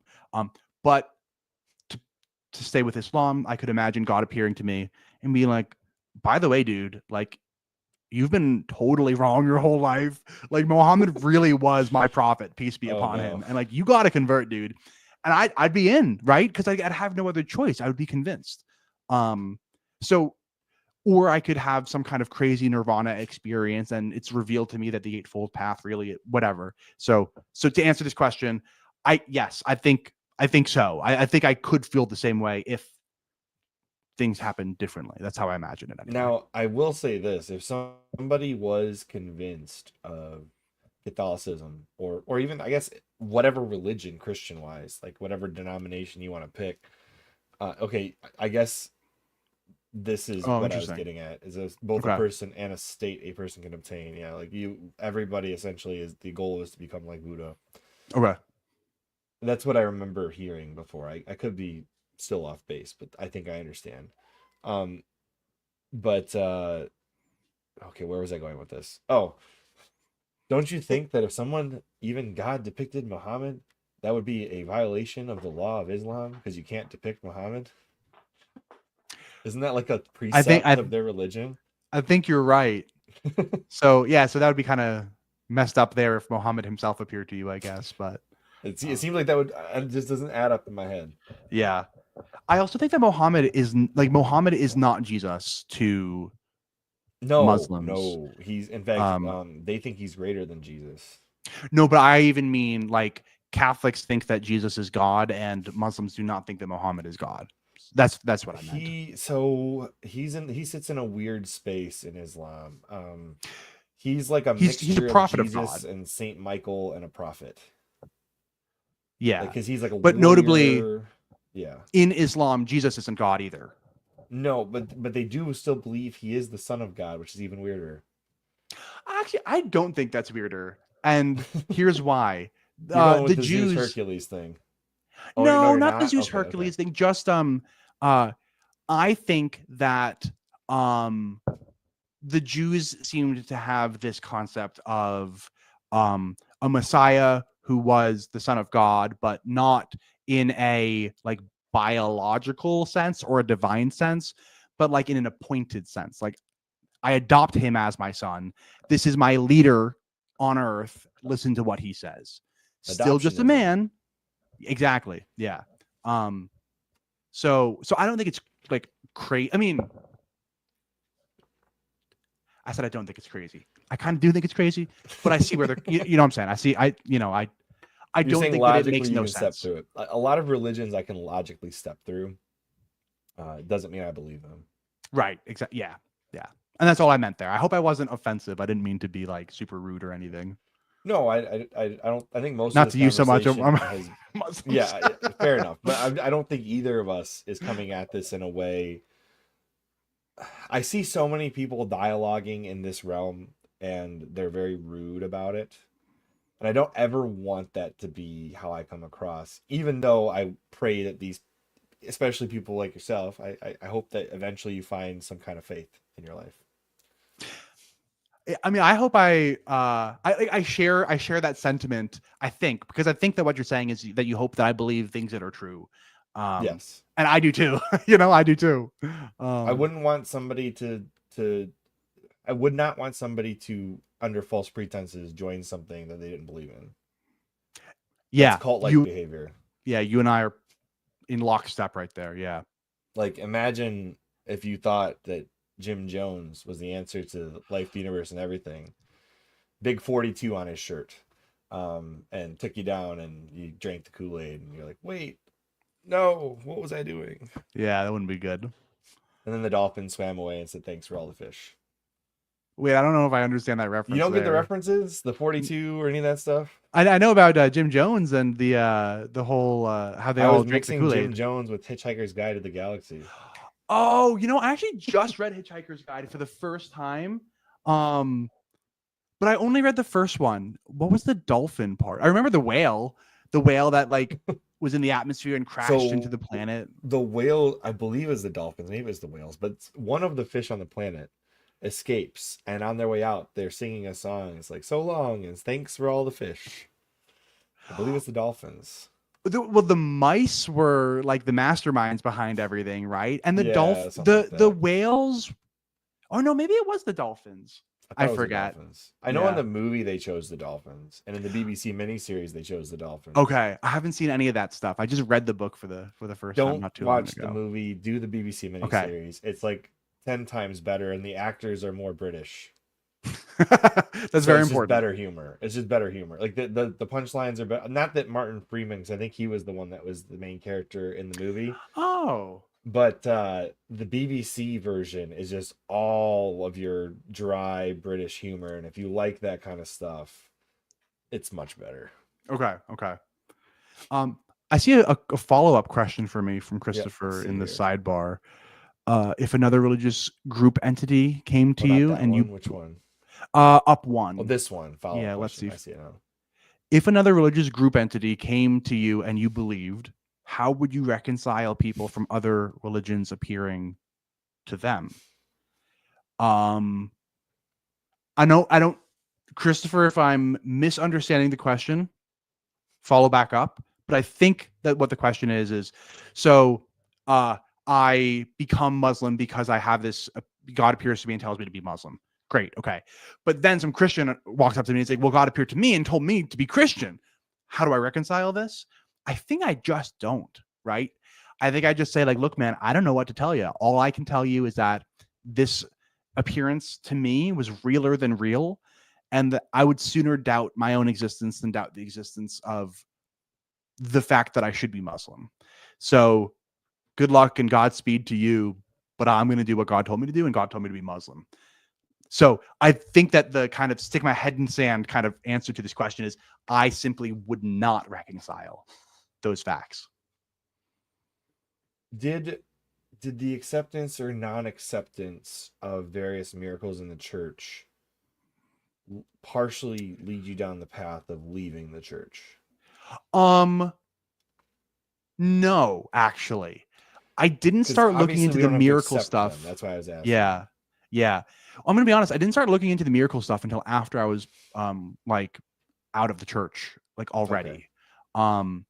And I expected the evidence to be something. And then what I found through research was something very different. And I'm very excited by the work of Catholic scientists like Dr. Stacy Trasankos and Dr. Kelly Kearse. But that's a whole other topic. But yeah, the miracle stuff on the timeline actually came after the deconversion already. Okay. Because I will say one of the most powerfully convincing things for myself has actually been anecdotal evidence that it has happened to me that Oh, okay.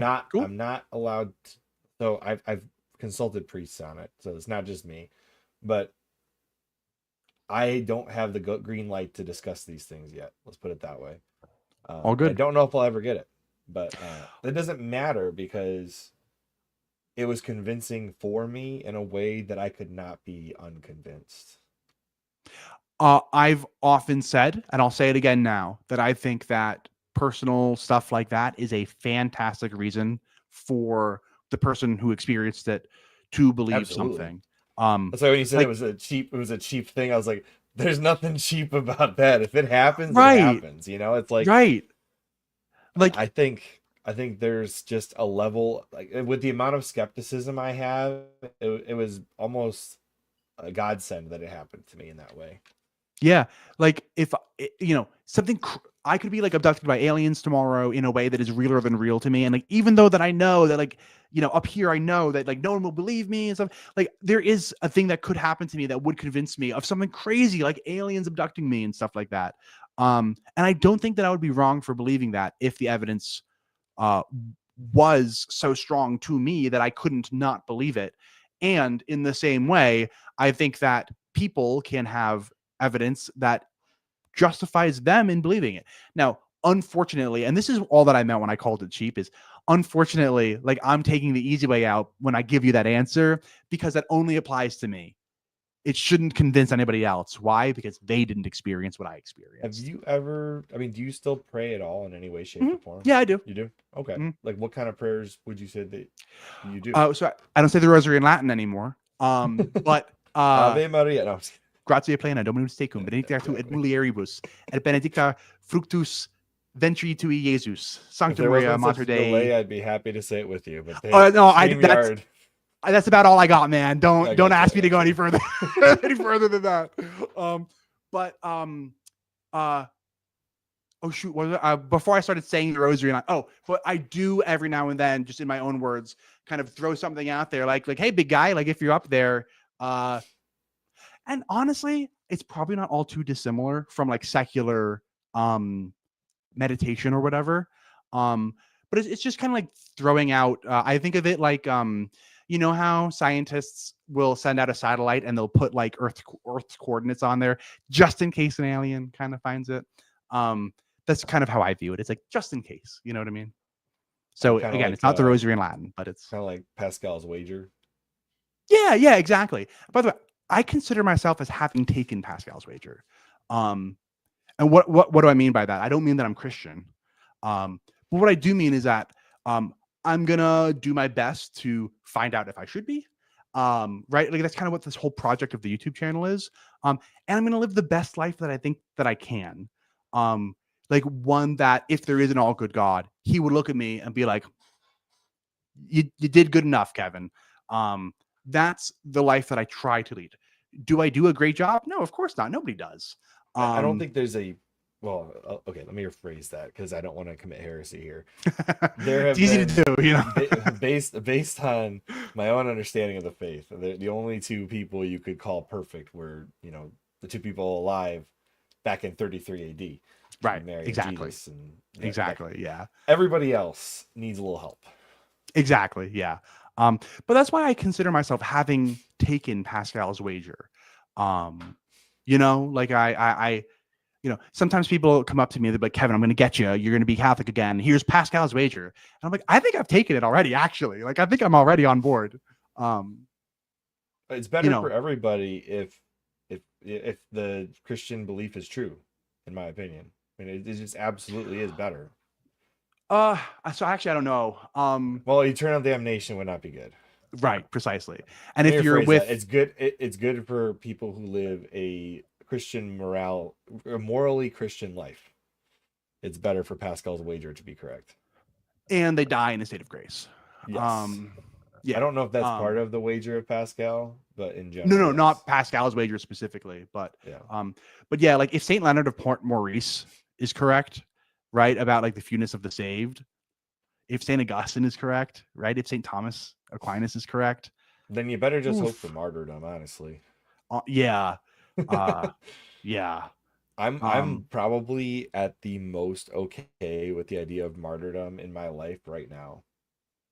Dude, when I was a kid, I longed for martyrdom. I think it's super weird, if I'm being honest. I didn't say I'm looking for it. I'm not trying to get it, but if it was presented to me, you would kind of love it.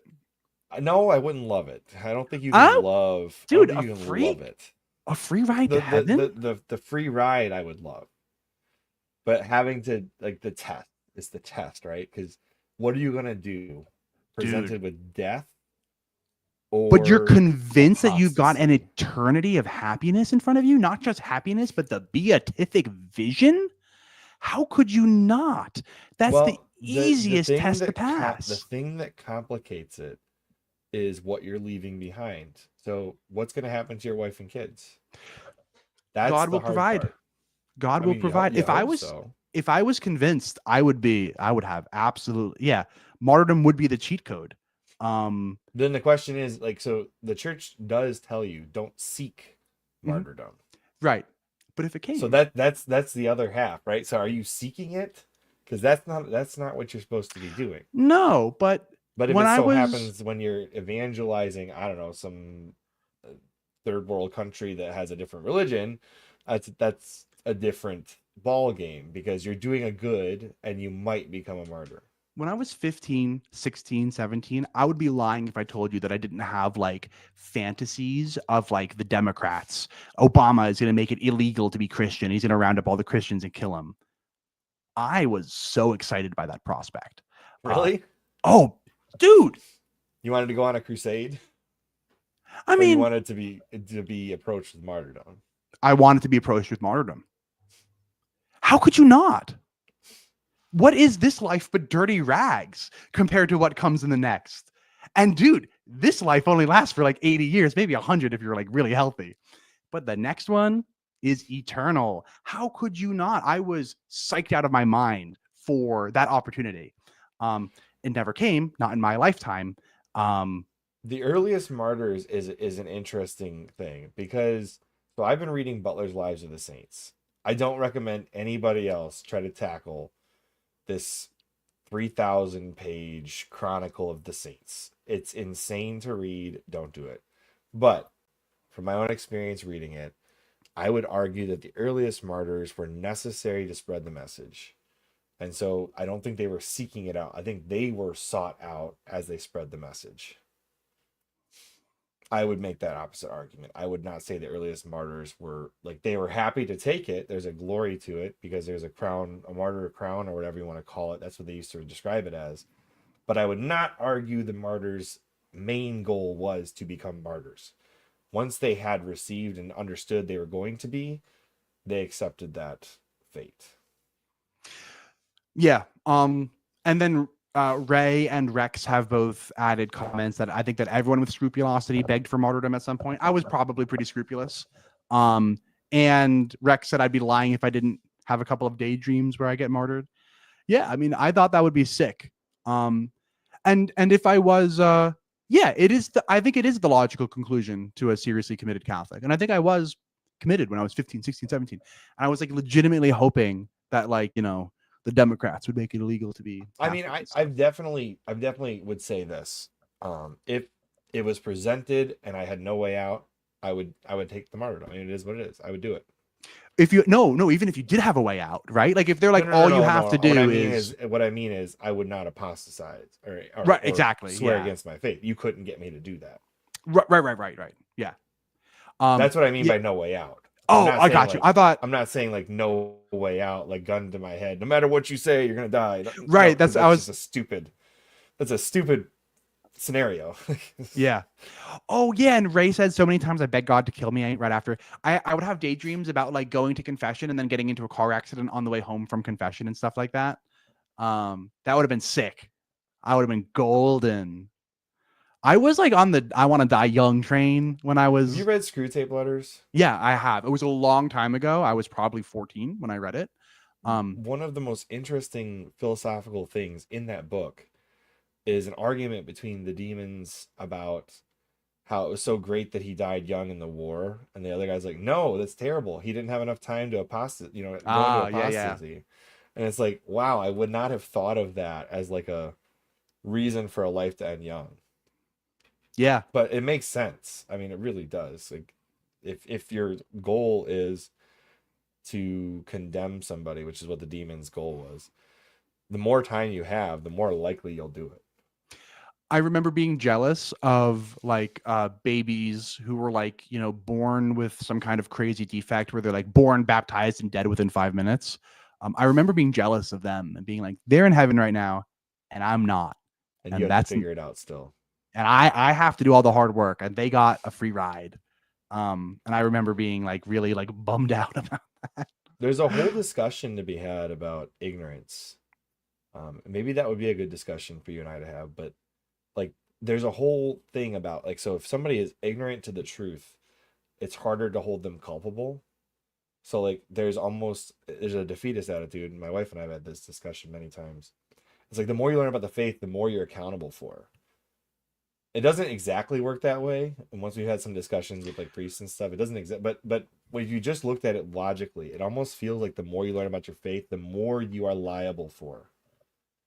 instead of like, you know how like when a lawyer shows up with a contract and it's like, even though you didn't read this part, you're liable for it. Hmm. The logical thought process is, if I don't read that part of the contract, I'm not liable for it.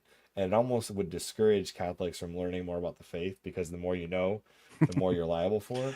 That's not Yeah. how it works, for the record. Right. I've learned since that's not, but like there's an easy way to fall into that legalistic mindset with your faith. Yeah. Yeah.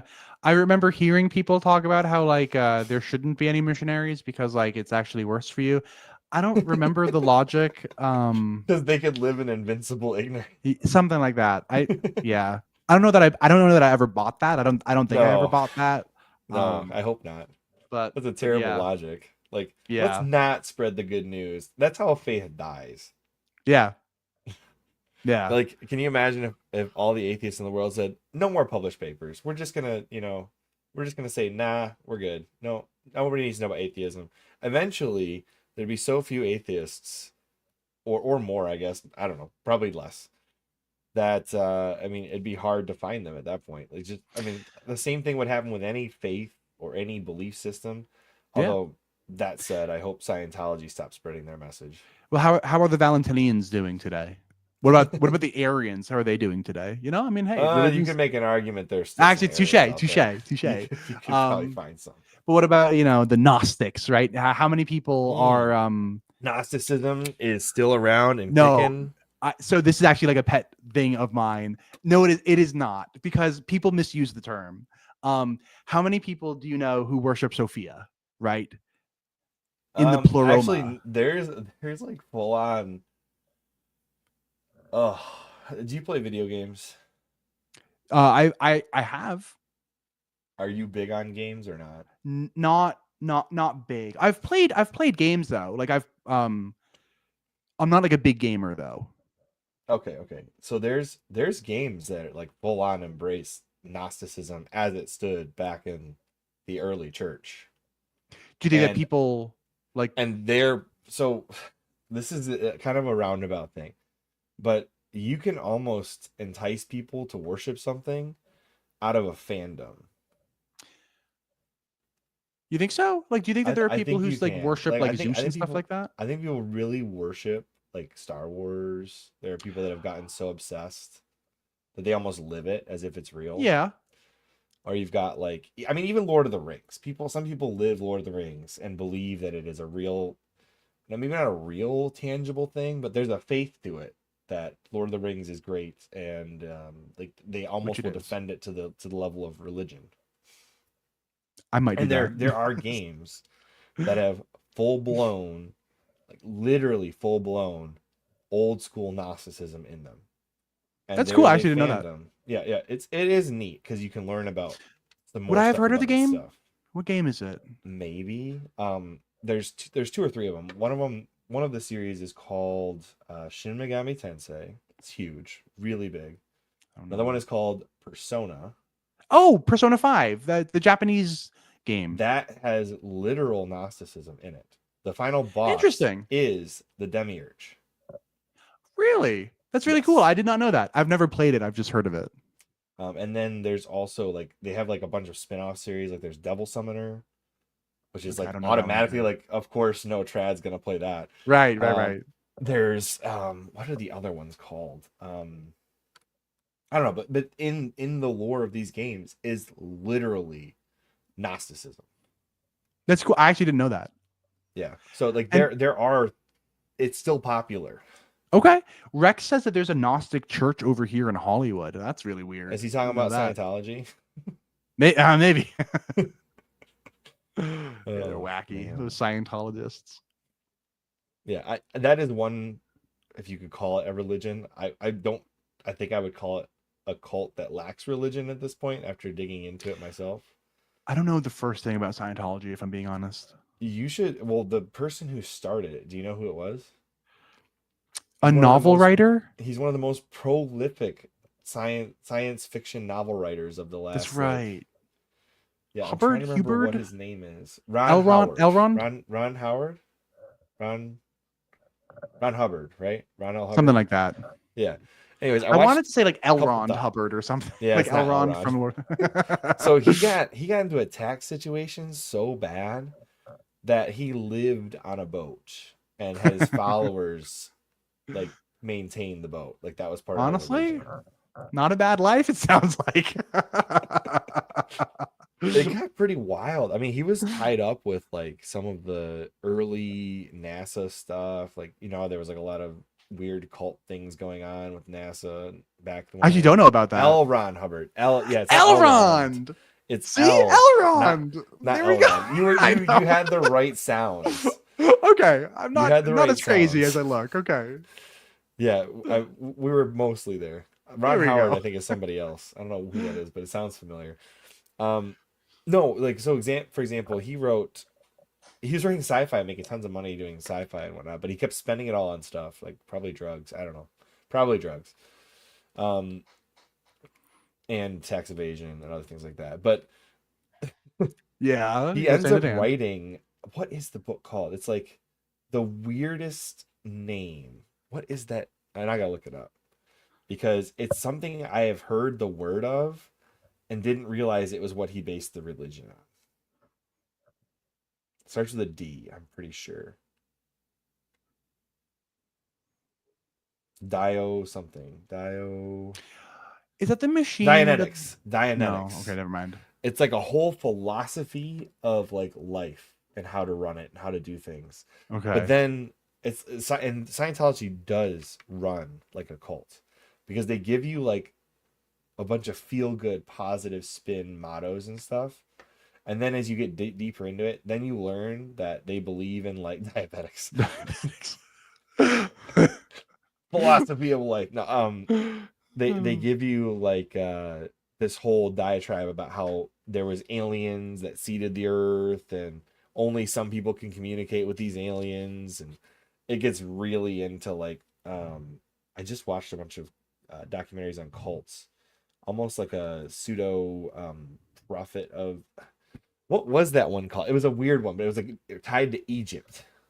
And Oh, interesting. it was like old school Egypt deity, prophet of the something. I don't. It was like an 1800s cult. They really wanted this knowledge thing. But anyways, I think that Gnosticism hangs on even without old school Gnosticism, just in the ways that new cults form.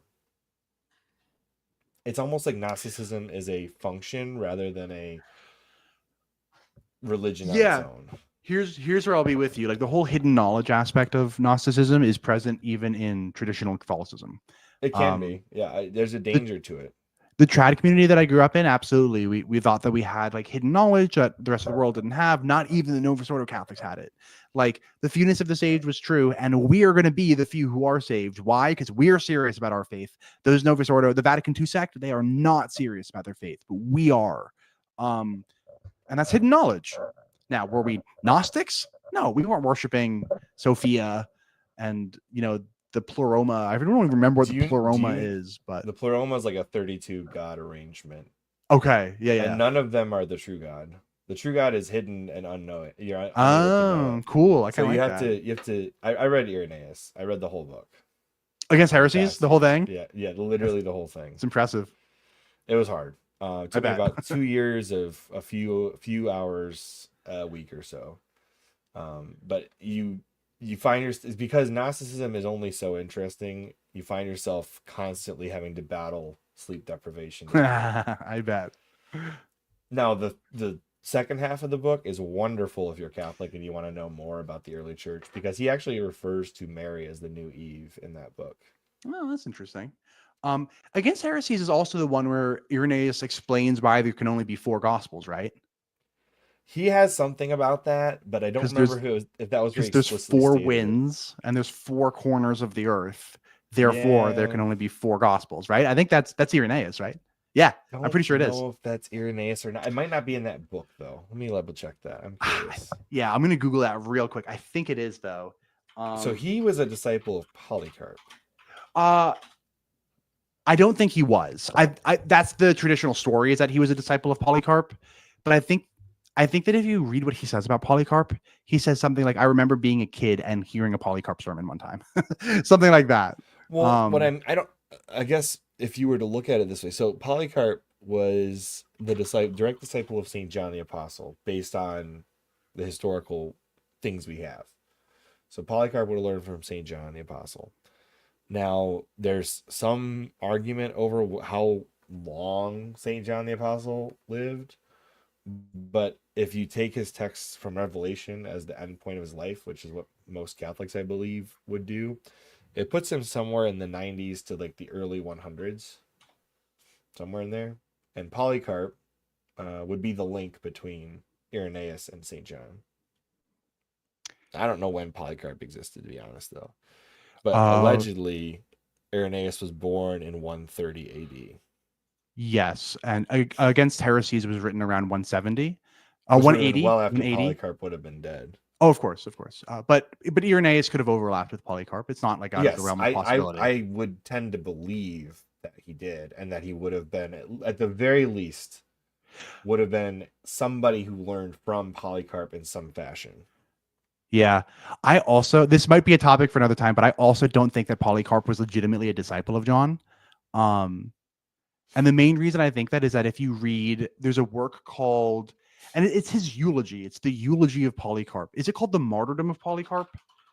That was that in Eusebius's church history, or was that something else? No, it's way earlier than that. It's Eusebius was writing in the 4th century. Polycarp would have died in the 2nd. Like 325 AD is around when, because I read that one too. That was a painful read. Oh, it is preserved in Eusebius. You're right. That's what I thought. I thought it was one of the excerpts. You are right. Let me see. Let's see. It's possible that I'm thinking either I am thinking of this one, or I'm thinking of an earlier text about Polycarp. But I remember something to the effect of like the martyrdom of Polycarp, not mentioning Polycarp being a disciple of John, and like that seems kind of weird. It looks like John's not mentioned in the martyrdom of Polycarp, but again, if that's a 4th century text, now I wonder if this is a 4th century text. Like Eusebius didn't write it, right? Didn't write what? Maybe he did. Church history? No, he wrote church history, but did he write the martyrdom of Polycarp, or did he preserve the martyrdom of Polycarp? I believe he preserved excerpts of the martyrdom of Polycarp. Interesting. There's a lot of excerpts in the church history that he wrote down that there are some of those documents have never been found, but obviously they had to exist in some way, shape, or form when he wrote it down. Right, of course. All right, let's see the wind. I'm looking up the winds though. Let's see here. Oh, I did find that. So it is from Against Heresies. It's book 1, chapter 11, verse 8. In Against Heresies. Do you mind real quick? Hold on. I'm gonna grab my copy. I want to find it real quick. Oh, do it. Do it. That'd be sick. Right now. I just want to find it real quick. 1 second. I'll be right back. Sounds good.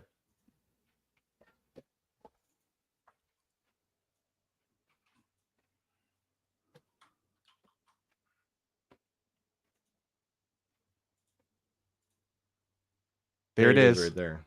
And I'm pulling up. I've got a digital copy. All right. Let's see. Can you tell me that chapter, verse, and all that real quick? I want to find it. I believe that it's 1. Let me pull it up again. 1:11:8. 11. Okay, I'm in chapter 10. Here's 11. Okay, and you said 8. 4, 5. It's not. No, I don't have an 8 here. Hold on. I wonder if it's labeled different. It could be. This is definitely chapter. Well, book 1. Chapter. That's 10. 10. 11. Okay, let me see. So I got. I wonder if it's numbering it by lines, because if it's numbering by lines, I'll have to. Yeah, let's each see. Sentence. 1. In chapter 11, I see him talking. So I pulled up my copy, and here, sometimes I get confused by the here. I'm going to put a link into the sidebar for the website that quotes it as being from 1:11:8. But let's see if I can find it in a different spot. Yeah, I don't see it in this one. We'll find it. It is not possible that there be either more or fewer than 4. Did you send me the link in the private chat? Where did you say you sent it? Oh, sorry. Let me grab it real quick. I'm curious if maybe it'll identify it here in the back. There's a good index in here. Unfortunately, the index in this book is clearly aligned to the paperback, and this is the hardcover. So they did not adjust the index. Let's see. Open a new tab. I am curious though. And I've pulled it up in Against Heresies before, and I remember being confused about 1, 11, 8. And this isn't like a month, date, month, year versus Europe versus America kind of thing. Book 3, chapter 11. I looked it up in the Catholic Encyclopedia. Book 3. So this is there we go. Book 1 of there's like a different it's like multiple pieces in this one book. Okay, let's see here. Book 3.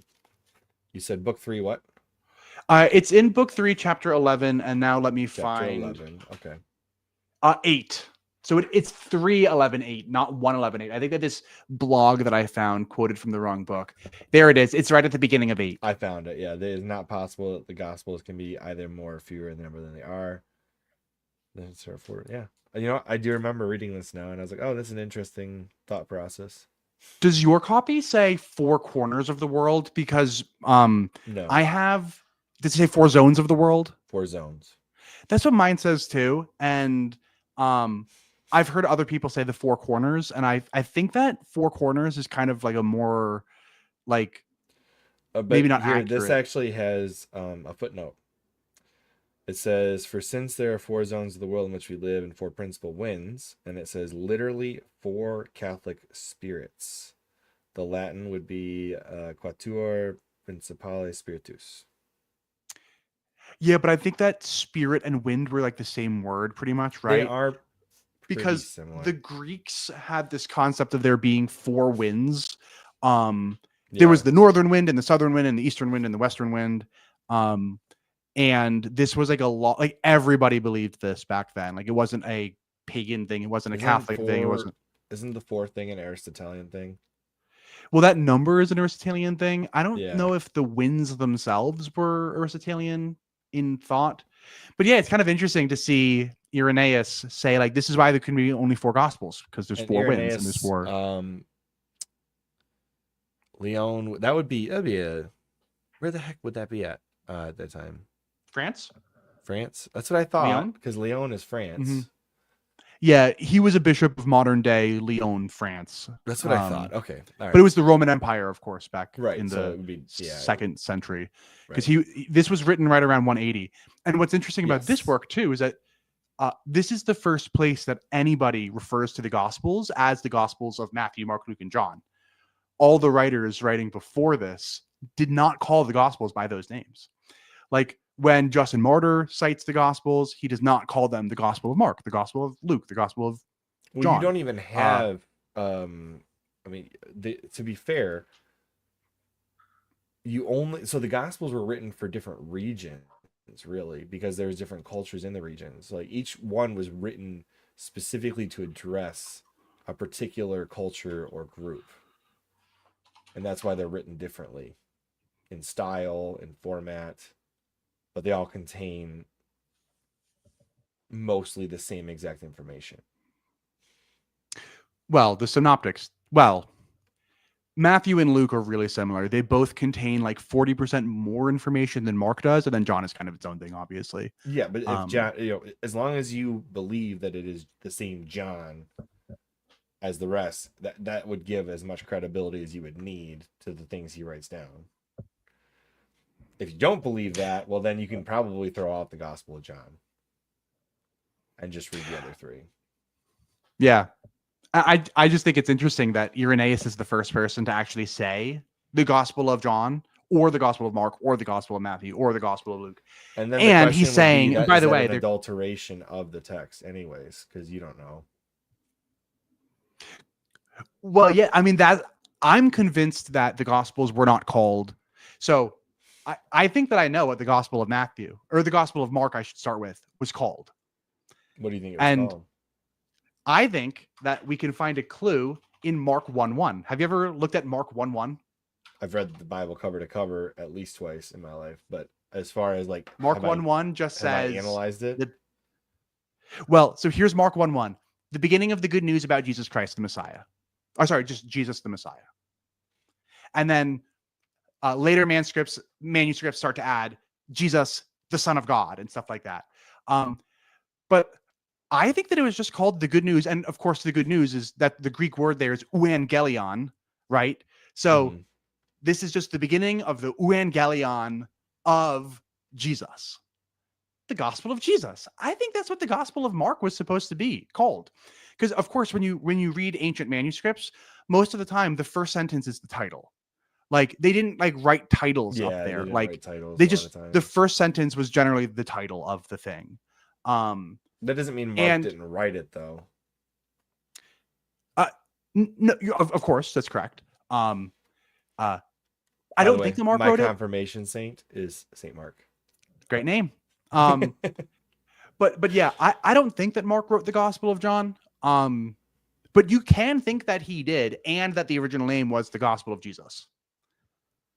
Like those two I things are think not I mean, really, incompatible. the reason you would not refer to it as the gospel. I mean, really, all the gospels are technically the gospel of Jesus. Like, That's they're all right. made to be. So, like, whether or not that's the title I wouldn't say that it's irrelevant, but it wouldn't change the story necessarily. Oh, I agree 100%. Yeah, it would Yeah, not change the story. But so when you said the original name, I thought you meant you're suggesting a different person wrote it. I don't think that Mark wrote it. You don't. Okay. I don't. No. And why don't I think that Mark wrote it? Because it has a title, and the title is it has a title, right? Mark 1:1 is just the gospel of Jesus Christ, the good news of Jesus Christ. And it was written around 70, but for the first 100 years of its existence, people are quoting it without calling it the gospel according to Mark. But then 100 years after it's written, Irenaeus calls it the gospel according to Mark. So we've got this 100-year period where people are citing it. Clement cites it. Polycarp cites it. Justin Martyr cites it. All of these early church fathers cite it, and none of them call it the Gospel of Mark. It's funny, they don't call it by any name except for these are the words that Jesus spoke, or according to the scriptures. Now, and they'll quote it. Where do you land on Jesus in your faith? Historical, really did the things in the scriptures? I think that he existed as a historical person for sure. I don't think that he rose from the dead. I don't think that he was like a god, but I think he existed. Where do you know? Okay, so the Pontius Pilate thing. There's some debate amongst scholarly circles as to whether or not the Roman Empire would have allowed for the crowd to choose the path. Like, it's a very Jewish tradition to let one lamb escape and kill the other one for sacrifice. That's a very Jewish thing, not a very Roman thing. So I know there's like a scholarly debate as to whether the Barabbas thing was written into the text to lend itself to that. Now, disregarding that, I don't want to have. I put that out there because I know that discussion occurs. How interesting is it that the name given to the other person is Barabbas? Yeah, son of the father or something. Yeah, son of the father. Bar Abba, yeah, son of the father. Yeah, Super cool. It's just bizarre. Well, so I've spent a lot of time researching the early church for various reasons. One of which is to write some kind of a book or historical fiction based in that time period.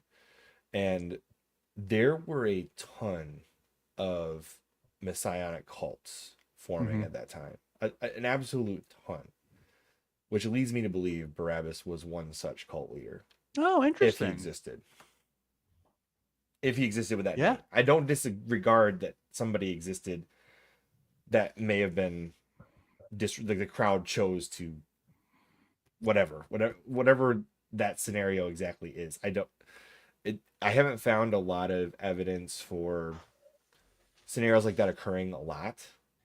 Now, whether or not the crowd in Jerusalem created a scenario where, in order to pacify the crowd, Pontius Pilate decides to do something like that, who knows? I mean, I don't doubt that it happened. I doubt that that was a frequent occurrence.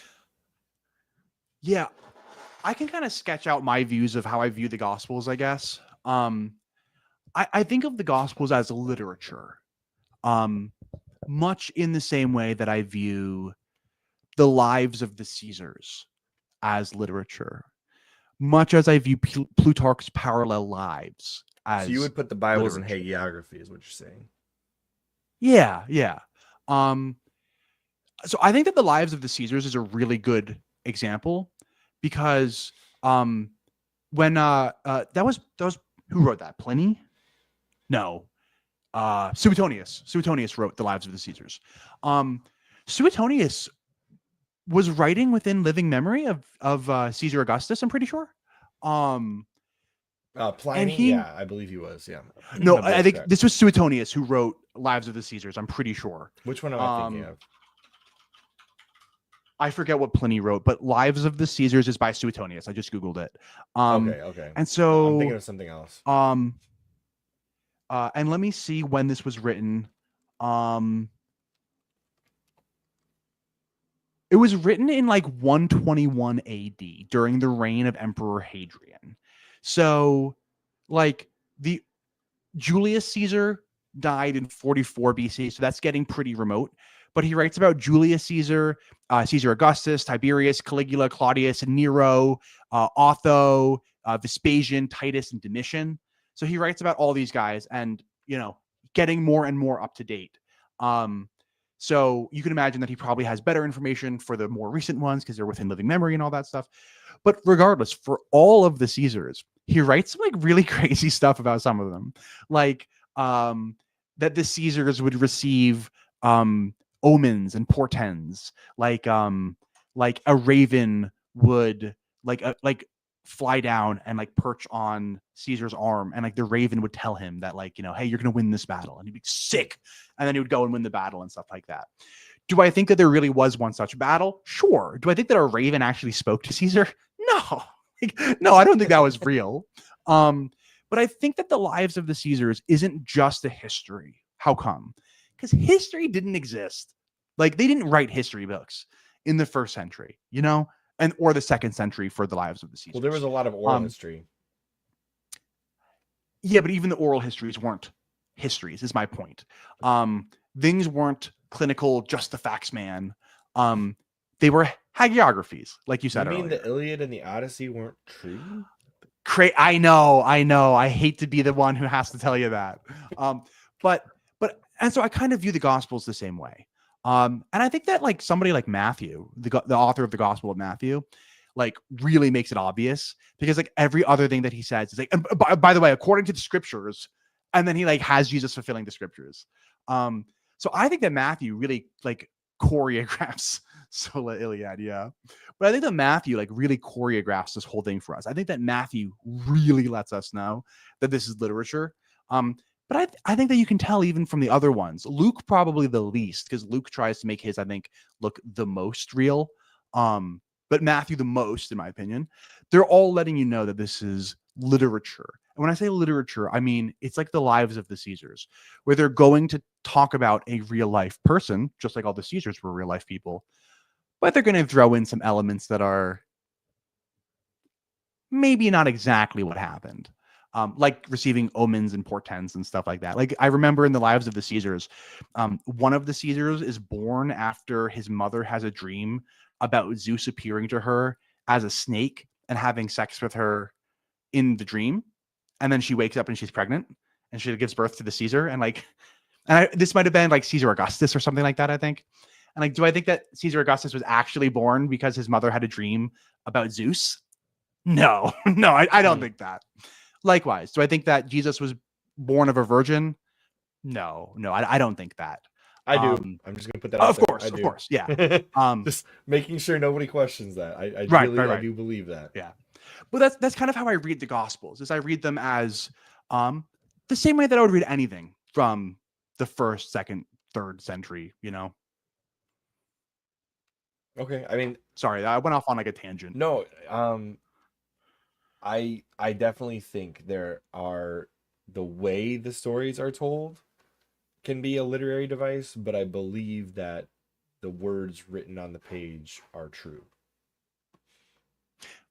Right. You kind of have to. Right. But what I'm Yeah. saying is, like, for example, why are there two lineages in the two gospels? And there's actually a really interesting explanation in the church history written by Eusebius.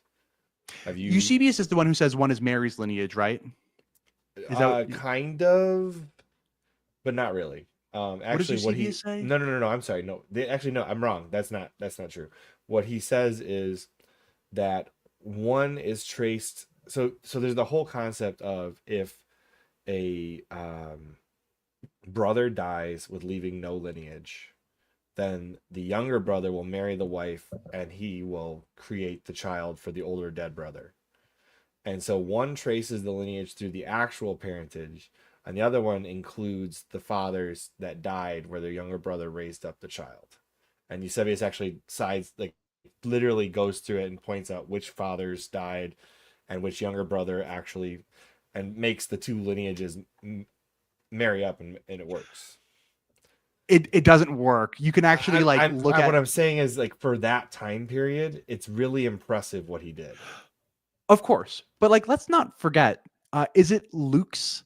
I think it's Luke's lineage in Luke 3 or whatever goes all the way back to Adam, right? Like, That's where okay, the Protestants yeah, get the 6,000 years. yeah, and the trads. But like, come on, you think that anybody was able to trace their lineage all the way back to the first man? Come on, like no way. Well, I mean, the Um, only the only way you could make that work is if you didn't have all the individual specific names and lineages, except for what's actually recorded in the Bible. So I could see you missing a couple of generations here and there, but knowing that, okay, this is the line of Adam, this is the line of David, etc., etc. Does that make sense? yeah, I mean, there are various rhetorical goals that the author of the Gospel of Matthew Well, had, every and single those Old Testament important person has a lineage that's written down. right, So you want to establish that for the most important person who's ever existed, which is Jesus. right. That's exactly what I meant when I said that like the authors of these two Gospels both had the rhetorical goal of creating a lineage for somebody. Because why? Because it's an important character. We need to give him a good lineage. Um, and I think that the author of the Gospel of Matthew was like, let's make him descended from David. And I think that the author of the Gospel of Luke was like, let's go all the way back to Adam, you know? And so they kind of just No, they all made the have lin- elements in the story that point to a Davidic line. And agreed. that is the leading um that was the leading messianic prophecy at the time. So, like, Oh, of if course. you're looking for the Messiah, it's the Davidic line. Yeah, of course. But my point is that I think that the authors had like a pretty um I think they knew what they were doing. You know? Now, I think that they were did you know that there was a Jewish revolt when King Herod died that led to the crucifixion of about 2,000 Jews? yeah, was that the first Jewish Roman war? No, I mean, it wasn't a war; it was an uprising. It was a very small uprising, What time period was this? Was this prior to 70 AD? yes, oh yeah, Oh, okay. it would have been like 4 BC time frame, maybe 0 BC, like right at the Okay. turn of the. Okay. So I don't think I basically, what happens is there's a belief that the Messiah is walking the earth and he's ready to take kingship, right? So King Herod dies, the Roman Empire comes in and establishes control, right? Well, the Jews are like, we've had it, we're done. We have our Messiah somewhere here. We don't know which person it is, so revolt time. And so this revolt takes place, um, and this is after King Herod's already murdering tons of people, in which he did a lot of that. I don't know how much research you've done on King Herod. Killed a lot of people, which a lot of kings did at the time, especially yeah. ones who weren't well loved by their constituents. Anyway, in his little kingdom at the time, he dies. Jews up revolt because of the messianic prophecy, and the Romans squash it. And in their kindness, they don't kill everybody involved. They decide to stick to 2,000 people who would send a message, and they Very crucify kind. all of them. Literally all of them. Yeah. Oof. So like, if you're a Pharisee or a Sadducee in charge of the temple at this time, after that happens, you are going to quell every messianic group that even shows a hint at revolt or rebellion. Like, that'll be in your best interest to maintain your religion and your people. Yes. You are, and perhaps she mentioned it in her book. Um, I've got it somewhere over here, but Elaine Pagels wrote a book. Oh shoot, what's the name of it? I'm gonna have to find it. I couldn't find it on my shelf. Do you know Dr. Elaine Pagels? She's a New Testament scholar. I don't, probably not. I This is all independent research I've done on my own. Not The Origin of Satan, but I've also read that. That's a good book. I'm not going to find it by I've Googling read it. so much stuff that was written around that time. I've been reading Philo. I read most of Josephus. I read the early church thing we just talked about, Irenaeus. I've read a lot of early church stuff at this point. Me too, but Elaine Pagels is a scholar who's still alive today. Yeah, I got you. Yeah, I don't remember what book it is, but she wrote a book about like the socio political context that the Gospels are being written in, and it's really like cool to learn about the whole. It's the book is primarily about the First Jewish-Roman War, which of course occurred in like the 70s. Yeah.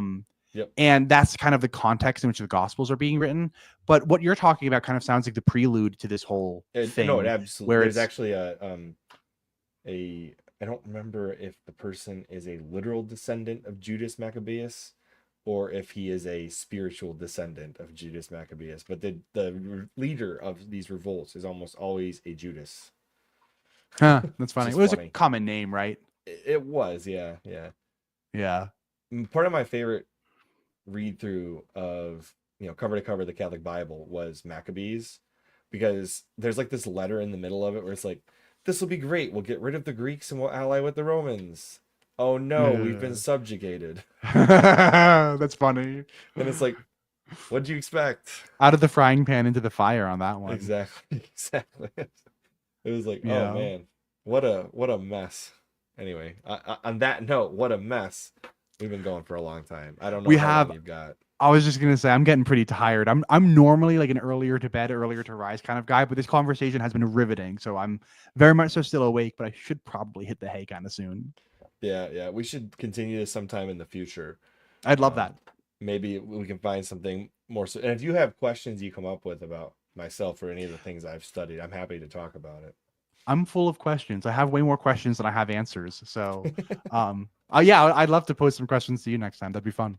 Maybe we'll flip flop who's hosting next time. There we go. I like that. Yeah, let's do that.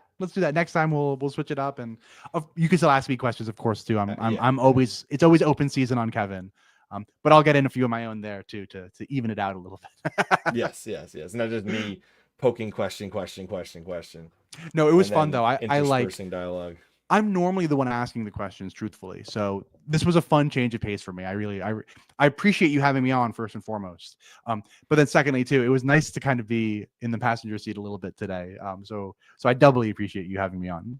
Absolutely, and it's been nice, polite company, so I appreciate that as well.